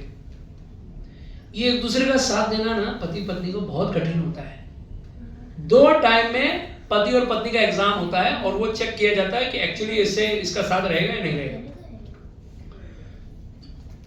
पहला वचन है कि जब पत्नी बीमार होती है तो पति का एग्जाम तब होता है जब पत्नी बीमार होती है तो उसको कितना हेल्प करके देता है, उसको भोजन पका के देता है, उसको हेल्प करता है, और बहुत सारे इश्यूज होते हैं उसको सॉल्व करता है क्या। ये पति का एग्जाम होता है, वो उसका कितना साथ देता है। और दूसरा होता है पत्नी का एग्जाम कब होता है, जब पति के पास जॉब नहीं है, पति के पास पैसा नहीं है, पति मतलब चारों ओर से बोलते हैं ना, जॉब के लिए ट्राई कर रहा है, सब कर रहा है, लेकिन फेल होते जा रहा है, अब उसके बाद कुछ नहीं है, तब उस समय क्या वो उसका साथ देती है? और इसी को विवाह का पहला वचन कहा जाता है, हमेशा एक दूसरे का साथ देना। ये बहुत जरूरी है, और लोग एक दूसरे का साथ नहीं देते आजकल। पत्नी बीमार हो गई, बूढ़ी हो गई, या नकारा हो गई, या बांझ हो गई, तो छोड़ देता है उसको, दूसरा शादी करता है। पति समझदार इतने होते हैं नहीं, तो धन नहीं कमाया, कुछ नहीं कमाया, तो दिन भर झगड़ा करती रहेगी, चिक चिक करती रहेगी। क्यों? पैसा नहीं ला रहा है, पैसा नहीं ला रहा है, पैसा नहीं ला रहा है। अब भाई वो गलत नहीं बोल रही, लेकिन बात ये है कि जितना मिल रहा है उसमें अपना जीवन चलाओ। अभी क्या कर सकते हो, तुम्हारा भाग्य ही ऐसा है। अब स्त्री बोले नहीं तो कैसे चले, तो इसलिए तो बोलना तो पड़ता है, लेकिन ये जरूरी नहीं। जो धन मिल जाए, जो मिल जाए, जो भाग्य में है, अगर वो स्वीकार करना नहीं जानती और उससे घर नहीं चलाना जानती, तो गृहिणी कभी बन ही नहीं सकती। लक्ष्मी उसी को मिलता है जो लक्ष्मी को चलाना जानता है, अन्यथा लक्ष्मी मिल तो जाएगा कुछ समय तक। जैसे किसी को आरंभ में बहुत पैसा मिल जाता है, करोड़पति के घर में जन्म, विवाह हो जाता है, बढ़िया ऐशो आराम चलता है, लेकिन कुछ समय के बाद सब चला जाता है और बहुत कष्ट में जीवन देखना पड़ता है। हमने देखा है ऐसे लोगों को कि जब पहले की अवस्था थी तो खूब बढ़िया स्टार एकदम आसमान पे थे, और जब जीवन के 50 साल 55 साल की उम्र में पैसे ही नहीं है घर में, चलाने को ही नहीं आ रहा है घर। अब ऐसा हो रहा है कि जो जो प्रॉपर्टी बेच बेच के घर चला रहे हैं, ठीक है। और अब दूसरा है, दूसरा लेवल है, दूसरा वचन है, ओम द्वे ऊर्जे विष्णु स्वान हेतु। ऊर्जे का मतलब होता है बल, पावर। विवाह जीवन में भगवान एक्चुअली एक दूसरे को ताकत देते हैं। किसके लिए पता है? फाइटिंग करने के लिए। वो उसका बाल खींचेगा, उसका चोटी खींचेगी, ऐसा नहीं। ये इसके लिए होता है, बल इसलिए देते हैं एक दूसरे को सहन करने के लिए। विवाह जीवन में एक दूसरे को सहना पड़ता है। कभी लगेगा हम लोग एक दूसरे के लिए बने हैं, कभी लगेगा हम लोग एक दूसरे के लिए बिल्कुल नहीं बने हैं। तो इन दोनों अवस्थाओं में एक दूसरे के साथ जुड़े रहना, एक दूसरे का साथ देना और एक दूसरे को सहन करना। हमेशा गलतियां होंगी, माफी देनी पड़ेगी। कितने बार? जब जब गलती होगी। शोधन, अरे बार बार कितने बार माफ करने का? ये तो हर बार गलती करते रहते हैं, तो हर बार माफ करो। क्यों?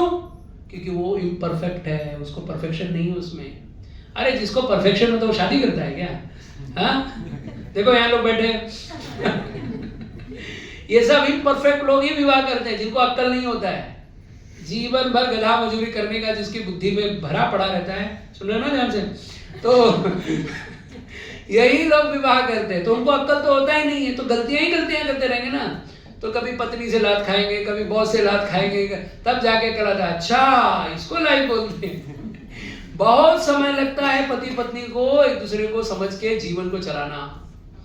इसलिए विवाह जीवन वही स्वीकार करते हैं जो एक्चुअली पूरे पूर्ण नहीं हो पाते।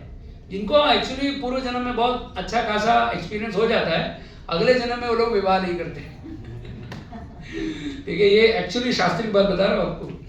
तो विवाह ऐसे लोग करते हैं जो इम्परफेक्ट होते हैं, तो बहुत गलतियां करते हैं। तो पति हो या पत्नी, दोनों में गलतियां होती हैं, कमियां होती हैं, तो उसको स्वीकार करना, माफ करना और आगे बढ़ना, सहना। तो यह है दूसरा वचन। तीसरा वचन, ओम त्रीणी व्रताय विष्णु स्वान हेतु। तीसरा वचन यह है कि वचन देते समय सोच समझ के बोलो क्या बोल रहा हूं। Don't give unnecessary word. ये फालतू का कमिटमेंट मत दो। तू कहे तो मैं चांद तारे तोड़ कर लाऊं, पर पहले ये बता इन सब चीज का करेगी क्या? तो जो भी चांद तारे तोड़ने वाली बातें, मतलब ओवर कमिटमेंट, बस ऐसी चलो हम लोग है ना मनाली घूम के आते हैं, चलो हम लोग है ना इधर घूम के आते हैं, मैं तुम्हारे लिए कश्मीर का टिकट बुक करता हूँ, मैं तुम्हारे लिए स्विट्जरलैंड लेके चलता हूँ। ऐसी बातें कभी मत बोलो, नहीं चाहिए ऐसे फालतू के वर्ड। आपको लगता होगा अरे पत्नी क्या बोलते हैं, क्या फर्क पड़ता है? पत्नी को भी लगता है चलो हम लोग ये करते हैं वो करते हैं, आदमी को भी लगता है, मतलब स्त्री को भी लगता है बोलने से क्या जाता है। नहीं, ये पूरा रिलेशन बोलने के ऊपर ही तो टिका है। अगर आप कुछ भी बोलोगे एक दूसरे के आगे तो रिलेशन टूट सकता है, क्योंकि ये कमिटमेंट है, वर्ड दे रहे हैं, शब्द दे रहे हैं। इसलिए त्रीणी व्रताय विष्णु स्वान हेतु, वचन जो दे रहे हो सोच समझ के दो, क्योंकि अगर वचन आपने गलत दिया तो आपको पता नहीं कि आपने तो ऐसे बोल दिया कैजुअली, चलो मैं तुझे ऐसे घुमा के लेके जाता हूँ, फिर आप भूल गए, उसके दिमाग में बैठ गए। अब नहीं लेके चलोगे तो वो बात पे नहीं झगड़ा करेगी, वो दूसरे पॉइंट बना के झगड़ा करती है। तुमने वो ये नहीं किया, तुमने ऐसा नहीं किया, वैसा नहीं किया। अरे लेकिन बात क्या है, बात कुछ नहीं है। तो किस बात से झगड़ा है, वो बात थी, अच्छा वो कोई नहीं बताने वाला। तो प्रॉब्लम बोलते हैं ना, प्रॉब्लम को क्रिएट नहीं करना है। तो त्रीणी व्रताय विष्णुस्त्वान है, तो जो भी बोलो सोच समझ के बोलो, पत्नी हो तो भी, पति हो तो भी, सोच समझ के बोलो, नहीं तो फंस जाओगे। चौथा होता है चत्वारी मायो भवाय विष्णुस्त्वान है, मतलब स्त्री को अपने पति को इतना सुख देना चाहिए कि उसका जीवन में जब भी उसको कुछ भी अनुभव हो, कोई भी सुख का महसूस हो, तो उसको अपनी पत्नी की याद आए। पति को भी अपनी पत्नी को इतना सुख देना चाहिए, इतना सुख देना चाहिए कि जिस नेकलेस पे हाथ रखे वो उसका हो जाना चाहिए, ठीक है। तो ऐसे पति पत्नी को, अरे तुम्हारा डाटा खत्म हो गया, हाँ देखो चेंज करो। तो इस प्रकार पति पत्नी का जो वचन होता है एक दूसरे का, हरे कृष्णा कृष्णा कृष्णा हरे हरे, हरे राम राम राम। बस और 5-6 मिनट लूंगा, अब ये बड़ा टॉपिक है इसलिए खत्म कर रहा हूं मैं आज। इसका भी ये होगा ना पास।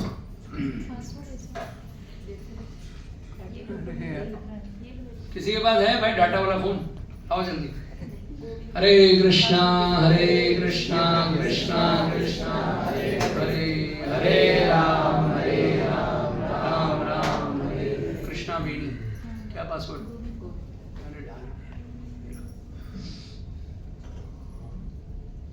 हरे कृष्णा कृष्णा कृष्णा हरे हरे, हरे राम राम हरे कृष्णा कृष्णा हरे हरे, हरे राम राम। ओके,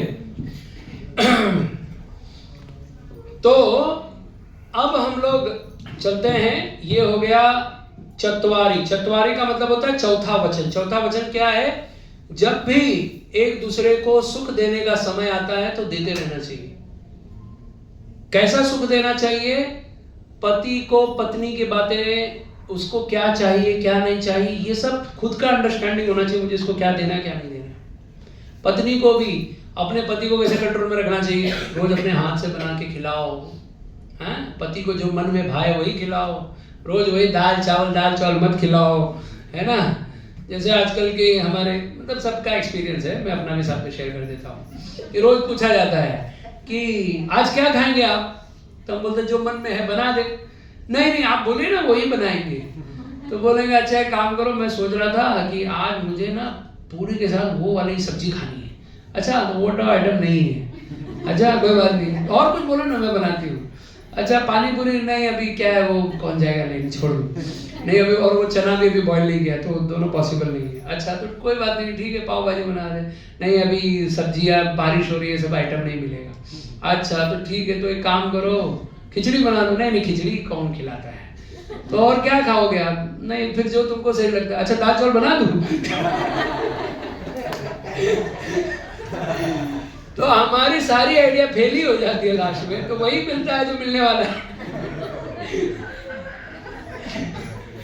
तो ये हर घर की कहानी है कि नहीं, मैं अपना ही सुना रहा, लेकिन लोग सबका यही रहता है कि क्या खाओगे, जो बनाना है बना दो भैया, खा लेंगे, नहीं आप बताओ, और उनके दिमाग में एक ही रहता है, ये बन जाता है फटाफट। और उनको होटल में लेके जाओ कभी, तुम कुछ खाओगे, हाँ ये वाला आइटम मंगाओ, वो वाला आइटम मंगाओ। हाँ वो ज्ञान रहता है कि क्या खाना है, लेकिन जब बनाना तो बोलते नहीं हमको आता नहीं, या वो सामान नहीं। एनीवे, तो स्त्री को चाहिए कि अपने पति को अपने कुकिंग से जीतती है, वो अपने भोजन अपने हाथों से पका के खिलाना। हो सकता है भी आजकल जैसे कॉर्पोरेट जॉब करते हैं या स्त्रियां जॉब करती हैं, तो ऐसा नहीं है कि आप जॉब करती हो तो आपका एक ही काम है कि तुम बस पैसा कमाओ। एक्चुअली उसका जॉब होता है घर चलाना। घर चलाना जो स्त्री एक्चुअली जॉब करती है ना, वो एक्चुअली ठगी जाती है। कैसे, मैं बताता हूँ। 3 प्रकार का जॉब करना है, अगर वो डिवोटी भी है तो। पहला, घर का काम तो औरत को ही करना पड़ता है, चाहे आदमी थोड़ा बहुत हेल्प भले कर दे, लेकिन सारा काम स्त्री को ही करना पड़ता है। दूसरा जॉब होता है ऑफिस का काम, और तीसरा है डिवोशनल एक्टिविटी। तो 3 चीजें, और उसमें अगर बच्चा है तो वो चौथा एक्टिविटी होता है। यानी 4 टाइप का जॉब स्त्री को अकेले करना पड़ता है। तो वो जो स्त्रियां जॉब करती है ना, वो एक्चुअली ठगी जाती है, क्योंकि आदमी बोलता है भाई मैं तो काम कर गया, मैं बहुत थक गया, मेरे से कुछ नहीं होने वाला। तो अब घर की सफाई करनी है, कुकिंग करनी है, कोई कुक भी रख लेता है कि चलो भाई कुकिंग ये कर देगा, कोई दाई रख देती है कि चलो बच्चा संभाल लेगा, लेकिन अभी माला तो करना है, वो तो आपको ही करना पड़ेगा, वो तो कुछ नहीं, वो तो कोई नहीं करने वाला है, और किया उसने तो आपका क्या फायदा होगा। तो एक्चुअली स्त्रियों को जॉब इसलिए नहीं करना चाहिए क्योंकि उनको घर के सारे काम उनको ही करने पड़ते हैं, वो कमाए तो भी, नहीं कमाए तो भी। तो बेटर है कि जॉब ना किया जाए। लेकिन आजकल के ऐसे अधमरे लड़के मिलते हैं जिनको पत्नी ही कमा के दो तो जीवन उनका चलने वाला है। ऐसे मूर्खों से विवाह हो रहे हैं आजकल, तो क्या ही जीवन चलेगा। एनीवे, बहुत सारे टॉपिक्स खुल जाएंगे, और मेरा कोई डिबेट नहीं, जिसको जॉब करना है करो, नहीं करना मत करो, ठीक है। तो अब यहाँ पर आगे चलता है कि पति और पत्नी, पति का भी काम क्या है, उसको हर फैसिलिटी देना। पहली बात तो घर होना चाहिए। स्त्री आ रही है, वो कोई पड़ोसी के घर में नहीं रहेगी, उसको साड़ी चाहिए, कपड़े चाहिए, सामान चाहिए, तो क्या पड़ोस से मांगेगी? नहीं, हमसे मांगेगी, पति से मांगेगी। पति का कर्तव्य है कि वो अपनी पत्नी को हर सुविधाएं दे जो उसको चाहिए। अगर नहीं है कैपेसिटी तो बोलो मैं ट्राई करता हूँ, एटलीस्ट बेसिक चीजें तो देना ही चाहिए। वो बोलेगा नहीं मैं ये भी नहीं दे सकता, मेरे पास पैसे नहीं है, तो ये गलत बात है। पुरुष का काम है धन कमा के पत्नी को देना, और पत्नी का काम है उस धन का सही रूप से उपयोग करना। इसलिए स्त्रियां देखो सब्जी वाले से जाकर लड़ती रहती है, सामान वाले से, हर चीज से लड़ती रहती है। क्यों? अरे बहुत महंगा है, बहुत महंगा है। महंगा कुछ नहीं है, उसको हर चीज महंगा इसलिए लगता है क्योंकि उसको अपना पैसा नहीं देना है। बात ये है, वो चाहती है कि जब पूरा सब्जी लेती तो कड़ी पत्ता फ्री में चाहिए उसको। तो ये सब इसीलिए क्योंकि उनके मन में रहता है मैं हर चीज के ऊपर काहे पैसा खर्चा करूं। तो इसलिए कितनी स्त्रियां घर में गमला उमला लगा करके सब्जी उगा लेती हैं, और हम लोग जाते तो उनको बताते देखो प्रभु जी मैं ना घर में ये भी उगा लेती हूँ, भी तो पता चलता है कि कितना पैसा ये बचा रही है। और इसी को गृहिणी कहते हैं, जो लक्ष्मी को बचा ले उसे गृहिणी कहते हैं। तो धन बचाना स्त्रियों का एक्चुअली सही बात है, और वो करना चाहिए, क्योंकि अगर वो भी पुरुष के जैसे खर्चा करती रहेगी तो घर में क्या पैसा बचेगा, है ना। इसलिए ये अच्छी बात है, बुरी बात नहीं है, ठीक है। और पुरुषों को ये हमेशा याद रखना चाहिए कि उसकी पत्नी को कोई भी कंफर्ट में प्रॉब्लम ना आए, वो सब देखना चाहिए। अच्छा, 5वां वचन है गाय की रक्षा करना। ओम पंच पशुभ्यो विष्णु स्वान हेतु, कि भगवान तुम्हें गौ प्रदान करे। गाय के बिना कोई संस्कार नहीं होता, गाय के बिना कोई यज्ञ नहीं हो सकता, गाय के बिना कोई विधि नहीं हो सकती। इसलिए पति पत्नी को हमेशा गौ की सेवा करनी चाहिए। और आजकल अब हम सिटी लाइफ में जीते हैं तो गाय नहीं पालते हैं, तो जो लोग गाय की सेवा कर रहे हैं, जो लोग गाय की रक्षा कर रहे हैं, उन्हें हर महीने कुछ ना कुछ पैसे अवश्य देना चाहिए। तो गाय की रक्षा होती रहेगी तो हमारी रक्षा हो जाएगी, ठीक है। इसलिए गाय को बचाने के लिए धन देना चाहिए। 6वां वचन है ओम षट रायस कोशाय विष्णु स्वान हेतु। 6वां वचन है कि आध्यात्मिक जीवन की उन्नति पति पत्नी को एक दूसरे को करनी चाहिए। जीवन इसलिए नहीं मिला है कि बस केवल खाओ पियो मजा करो, इसके लिए विवाह जीवन नहीं मिला है, तपस्या करने के लिए विवाह जीवन मिला है। तो हमेशा साधना होनी चाहिए, तपस्या होनी चाहिए, ये सब उनको करना चाहिए। ये साधना तपस्या बहुत जरूरी होता है। और 7वां वचन होता है ओम सप्त सप्तभ्यो होत्रभ्यो विष्णु स्वान हेतु। मतलब सप्तभ्यो का मतलब होता है 7 प्रकार के यज्ञ करना चाहिए। तो उनमें से 5 प्रकार का यज्ञ हर गृहस्थ को करना चाहिए। वो 5 प्रकार के यज्ञ कौन कौन से हैं, ध्यान से सुनिए। पहला है यज्ञ होता है देव यज्ञ, अग्नि में आहुति देना। आपके घर में साल में 1 बार 2 बार ब्राह्मण आने चाहिए, अग्नि में आहुति देना चाहिए, इससे देवता प्रसन्न होते हैं। ये सब हवा पानी कौन दे रहा है, देवता दे रहे हैं, मतलब देने वाले भगवान ही है सोर्स, लेकिन वो लोग चलाते हैं, मैनेज करते हैं, तो उनको भी कुछ आपसे चाहिए ना। अभी लाइट देखा जाए तो गवर्नमेंट दे रहा है, पर गवर्नमेंट डायरेक्ट आके तो नहीं दे रहा है ना। मोदी जी आके बोलते हैं ना लाओ तुम्हारा बिजली का बिल दो, ऐसा तो नहीं करते। उसके नीचे नीचे नीचे बहुत सारे लोग होते हैं, तो वो लोग को पेमेंट देना पड़ता है। तो वैसे ही देवताओं को आहुति देने से वे लोग खुश होते हैं। ये पूरा ब्रह्मांड है ना, एक अग्नि में समाया हुआ है, और वो अग्नि कौन है, सूर्यदेव। तो जब हम अग्नि में आहुति देते हैं तो सूर्य देव को उससे प्रसन्न होते हैं, सूर्य देव बाकी लोगों को देते हैं, इसलिए वर्षा होती है, इसलिए अन्न मिलता है, इसलिए धरती, अग्नि, वायु, जल ये सब प्रसन्न रहते हैं अग्नि में आहुति देने से। तो इसलिए यज्ञ करना चाहिए, हर साल में 1 बार 2 बार अवश्य यज्ञ करना चाहिए। और जिन घरों में ये संस्कार होते रहेंगे ना, उनके ही बच्चे आगे चल करके अपने घरों में संस्कार करते रहेंगे और उन्हीं के घरों में समृद्धि, सुख, ऐश्वर्य बढ़ता है। अब लोगों ने यज्ञ छोड़ दिया है, इसीलिए लोग मर रहे हैं, एक दूसरे को बस मार रहे हैं, पीट रहे हैं, काट रहे हैं, क्योंकि यज्ञ बंद हो गए। इसलिए धरती भी वर्षा नहीं देगी, अन्न नहीं मिलेगा, ये सब यज्ञ नहीं होगा बस इसके लिए। दूसरा है पितृ यज्ञ, पितृ पूजा, श्राद्ध, पितरों का तर्पण, श्राद्ध ये सब करना चाहिए, ये दूसरा यज्ञ है। तीसरा यज्ञ है ये अतिथि सत्कार। तीसरा यज्ञ है अतिथि सत्कार। जब आपके घर में गेस्ट आते हैं उसी को गृहस्थ कहते हैं। जिस घर में गृहस्थ के घर में अतिथि नहीं आते तो फोन करके जबरदस्ती बुलाना चाहिए, अरे आओ हमारे घर पे आए नहीं आप बहुत दिन से, और उनके लिए टाइम निकालना चाहिए, उनकी सेवा करनी चाहिए। ऐसा नहीं अरे अतिथि कब जाओगे है ना, अरे जब से आके टिका है पूरा रोज खर्चा बढ़ा दिया है मेरा, ऐसा नहीं। अतिथि सत्कार होना चाहिए और उनके लिए समय निकालना चाहिए, क्योंकि आपको पता है कि बच्चे ना जो पलते हैं ना वो सिर्फ माँ बाप से नहीं पलते, सोसाइटी से पलते हैं। तो अगर आपके घर में आपके फैमिली रिलेटिव्स नहीं आएंगे तो उनको पहचानेंगे नहीं, उनके वजह से उनके मन में वो भावना नहीं आएगी कि मामा का स्वभाव क्या होता है, चाचा का स्वभाव क्या होता है, बड़े पापा का स्वभाव क्या होता है, मासी का स्वभाव क्या होता है। सबका स्वभाव समझने के लिए उनका घर में आना जरूरी है और रहना जरूरी है। ऐसा नहीं 1 घंटे ले और कैसे सब ठीक है फोटो चलो मैं जा लेट हो, ऐसा जीवन नहीं होता है। घर में कम से कम 4-5 दिन जब तक कोई टिका न रहे कोई सुख ही नहीं है। अब हमारा घर ही इतना सा होता है, उसमें खुद टिक जाए ये बड़ी बात है, दूसरे को कहाँ से टिकाएंगे, है कि नहीं। तो इसलिए एक जो घर बनाते हैं ना तो घर में एक अतिथि का रूम भी होना चाहिए, गेस्ट रूम बोलते हैं उसको, ये बहुत जरूरी है। ये ऐश्वर्य की दिखाने के लिए नहीं है कि मैं बड़ा घर ले रहा हूं, क्यों, क्योंकि मुझे चाहिए, अपना धन दिखाने के लिए नहीं होता। घर होना चाहिए अतिथि के लिए कि उनके लिए हम सेवा कर सके, इसके लिए। फिर कितना हो गया 3 4 चौथा है जीव जंतु को भोजन देना। ये जितने पशु पक्षी हैं ये सब हमारे ऊपर निर्भर करते हैं, इनको गवर्नमेंट के भरोसे नहीं रखा गया है कि इनको खिलाएंगे। ये कौवा अगर ना हो, चिड़िया ना हो, छिपकली ना हो, कॉकरोच ना हो तो इनका जीवन कैसे चलेगा। हमारे लिए इनका जीवन जीना बहुत जरूरी है। ये पशु पक्षी ना हो, मछली समुद्र में ना हो तो हमारा जीवन नहीं चल सकता। जीवन चलाने के लिए इन जीवों की आवश्यकता है, इसलिए इनका रक्षा प्रोटेक्शन करना ये हमारी जिम्मेदारी है, ठीक है।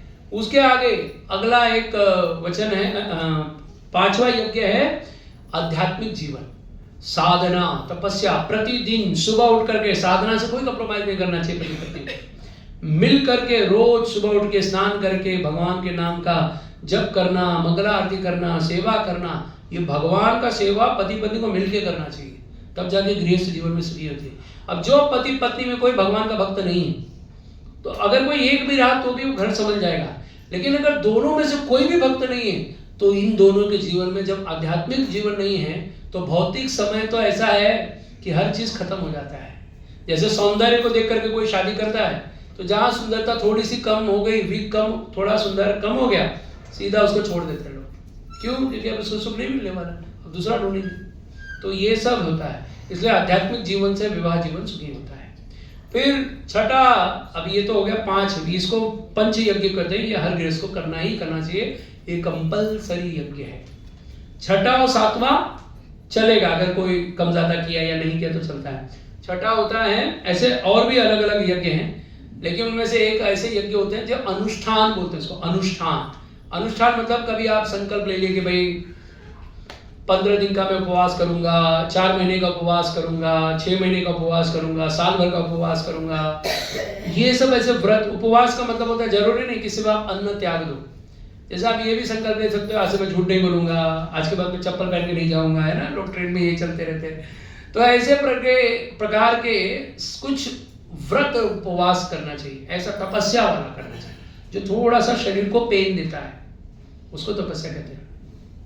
और सातवां होता है जो एक प्रकार का यज्ञ, जैसे व्रत उपवास। व्रत जो जैसे एक तो हमने बताया कि स्वेच्छा से अनुष्ठान करना। अनुष्ठान का मतलब होता है कि हमने कोई माला जप वगैरह भी ले ली लंबी चौड़ी तो उसको पूरा करेंगे, ऐसे सहस्त्र नाम जप, ऐसे बहुत सारे जप होते हैं तो उसको अनुष्ठान बोलते हैं। और व्रत उपवास करना, जैसे एकादशी आ गई या कोई भी व्रत वगैरह होता है तो निर्जला करना चाहिए।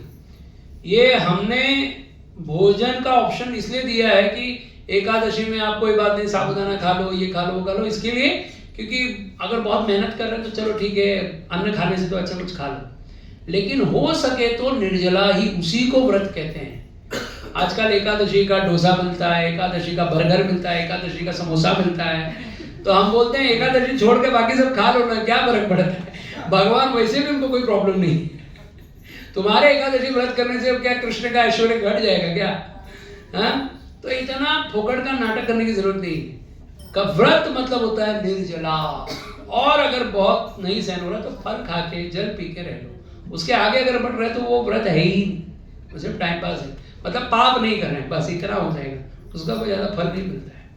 तो एनीवे यहाँ तक हो गया, ये हो गए 7 वचन, और यहाँ पे विवाह जो है संपन्न हो जाता है। और उसके बाद में अग्नि के साथ में और भी बहुत सारी चीजें होती हैं कि पति पत्नी को साथ में डिसीजन लेना चाहिए, कभी एक दूसरे का खिल्ली नहीं उड़ाना चाहिए। स्त्री का काम है अपने पति के घर में ऐसे रहना जैसे दाल में नमक, जो दिखाई तो नहीं देता पर है या नहीं मालूम जरूर पड़ता है। स्त्री को पति के घर में ऐसे ही रहना चाहिए, पता नहीं लगना चाहिए कि कोई आई है, पर घर के अंदर से काम हो रहा है, मतलब कोई तो है ना। ऐसे ज्यादा फेसबुक इंस्टाग्राम पे फोटो नहीं खींचना चाहिए।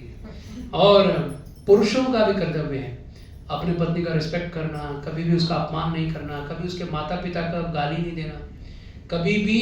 इसका अर्थ ये नहीं कि पत्नी हमारे घर में आ गई तो उसके माता पिता से हमारे संबंध खत्म हो जाता है, उल्टा रिस्पॉन्सिबिलिटी उस लड़के का डबल हो जाता है। अपने माँ बाप को भी संभालना है और उसके माता पिता का भी ध्यान रखना है। भले उसके भाई हों, उसके 100 भाई हों, लेकिन उसका भी कर्तव्य है कि उनके माता पिता का देखना, ये बहुत जरूरी होता है। तो ये सब से विवाह संस्कार जो है एक्चुअली पूरा माना जाता है। तो बहुत मैंने अभी जब कोविड चला था तो मैंने विवाह संस्कार के ऊपर 8 घंटा क्लास दिया था नॉन स्टॉप, और 3 घंटे क्वेश्चन आंसर चले थे। आप समझ लो, मैं सुबह 9 बजे बैठा था, रात के 8 साढ़े 8 बजे हमने खत्म किया। उसके बाद भी कुछ लोगों के पर्सनल फोन आया था, अच्छा प्रभु जी ये रह गया था बताना। ऐसे करके मैंने 12 घंटे का नॉन स्टॉप क्लास दिया था, उसमें प्रसाद सब साइड। और एक क्लास नहीं, सारे संस्कारों की क्लास में मैंने 8-8 घंटे 6-6 घंटे। और अगर आपको ये लेक्चर सुनना है जो मेरा रिकॉर्डेड है, ये सब आपको इस्कॉन डिजाइटरी पर है, पूरा फुल डिटेलिंग है। आपको मैंने उसमें एक एक शब्द बताए, इसमें मैंने बहुत शॉर्ट मारा है, पर आपको पूरा डिटेल में इस्कॉन डिजाइटरी पर नीलांबर दास सर्च करेंगे आपको मिल जाएगा। ठीक है, तो बहुत बहुत धन्यवाद आप सभी का। आज सभी लोगों का रिवीजन हो गया होगा, तो कुछ पति पत्नी जो है आज से बहुत सुखी अनुभव करेंगे, ऐसी हमारे मान्यता है। और आगे के जो क्लास होंगे हम लेंगे, क्वेश्चन आंसर भी हम बाद में ले लेंगे, बहुत लेट हो गया है, अब हम बाद में चर्चा करेंगे। ठीक है, कल बात करेंगे। ठीक है, हरे कृष्णा कृष्णा कृष्णा हरे हरे, हरे राम श्री प्रभुपाद की, श्री राधाराज मेरे भगवान की, हिताई गौर प्रेमानंदे। अभी और 10 मिनट क्लास देते तो इसका बैटरी खत्म हो जाता। चलिए।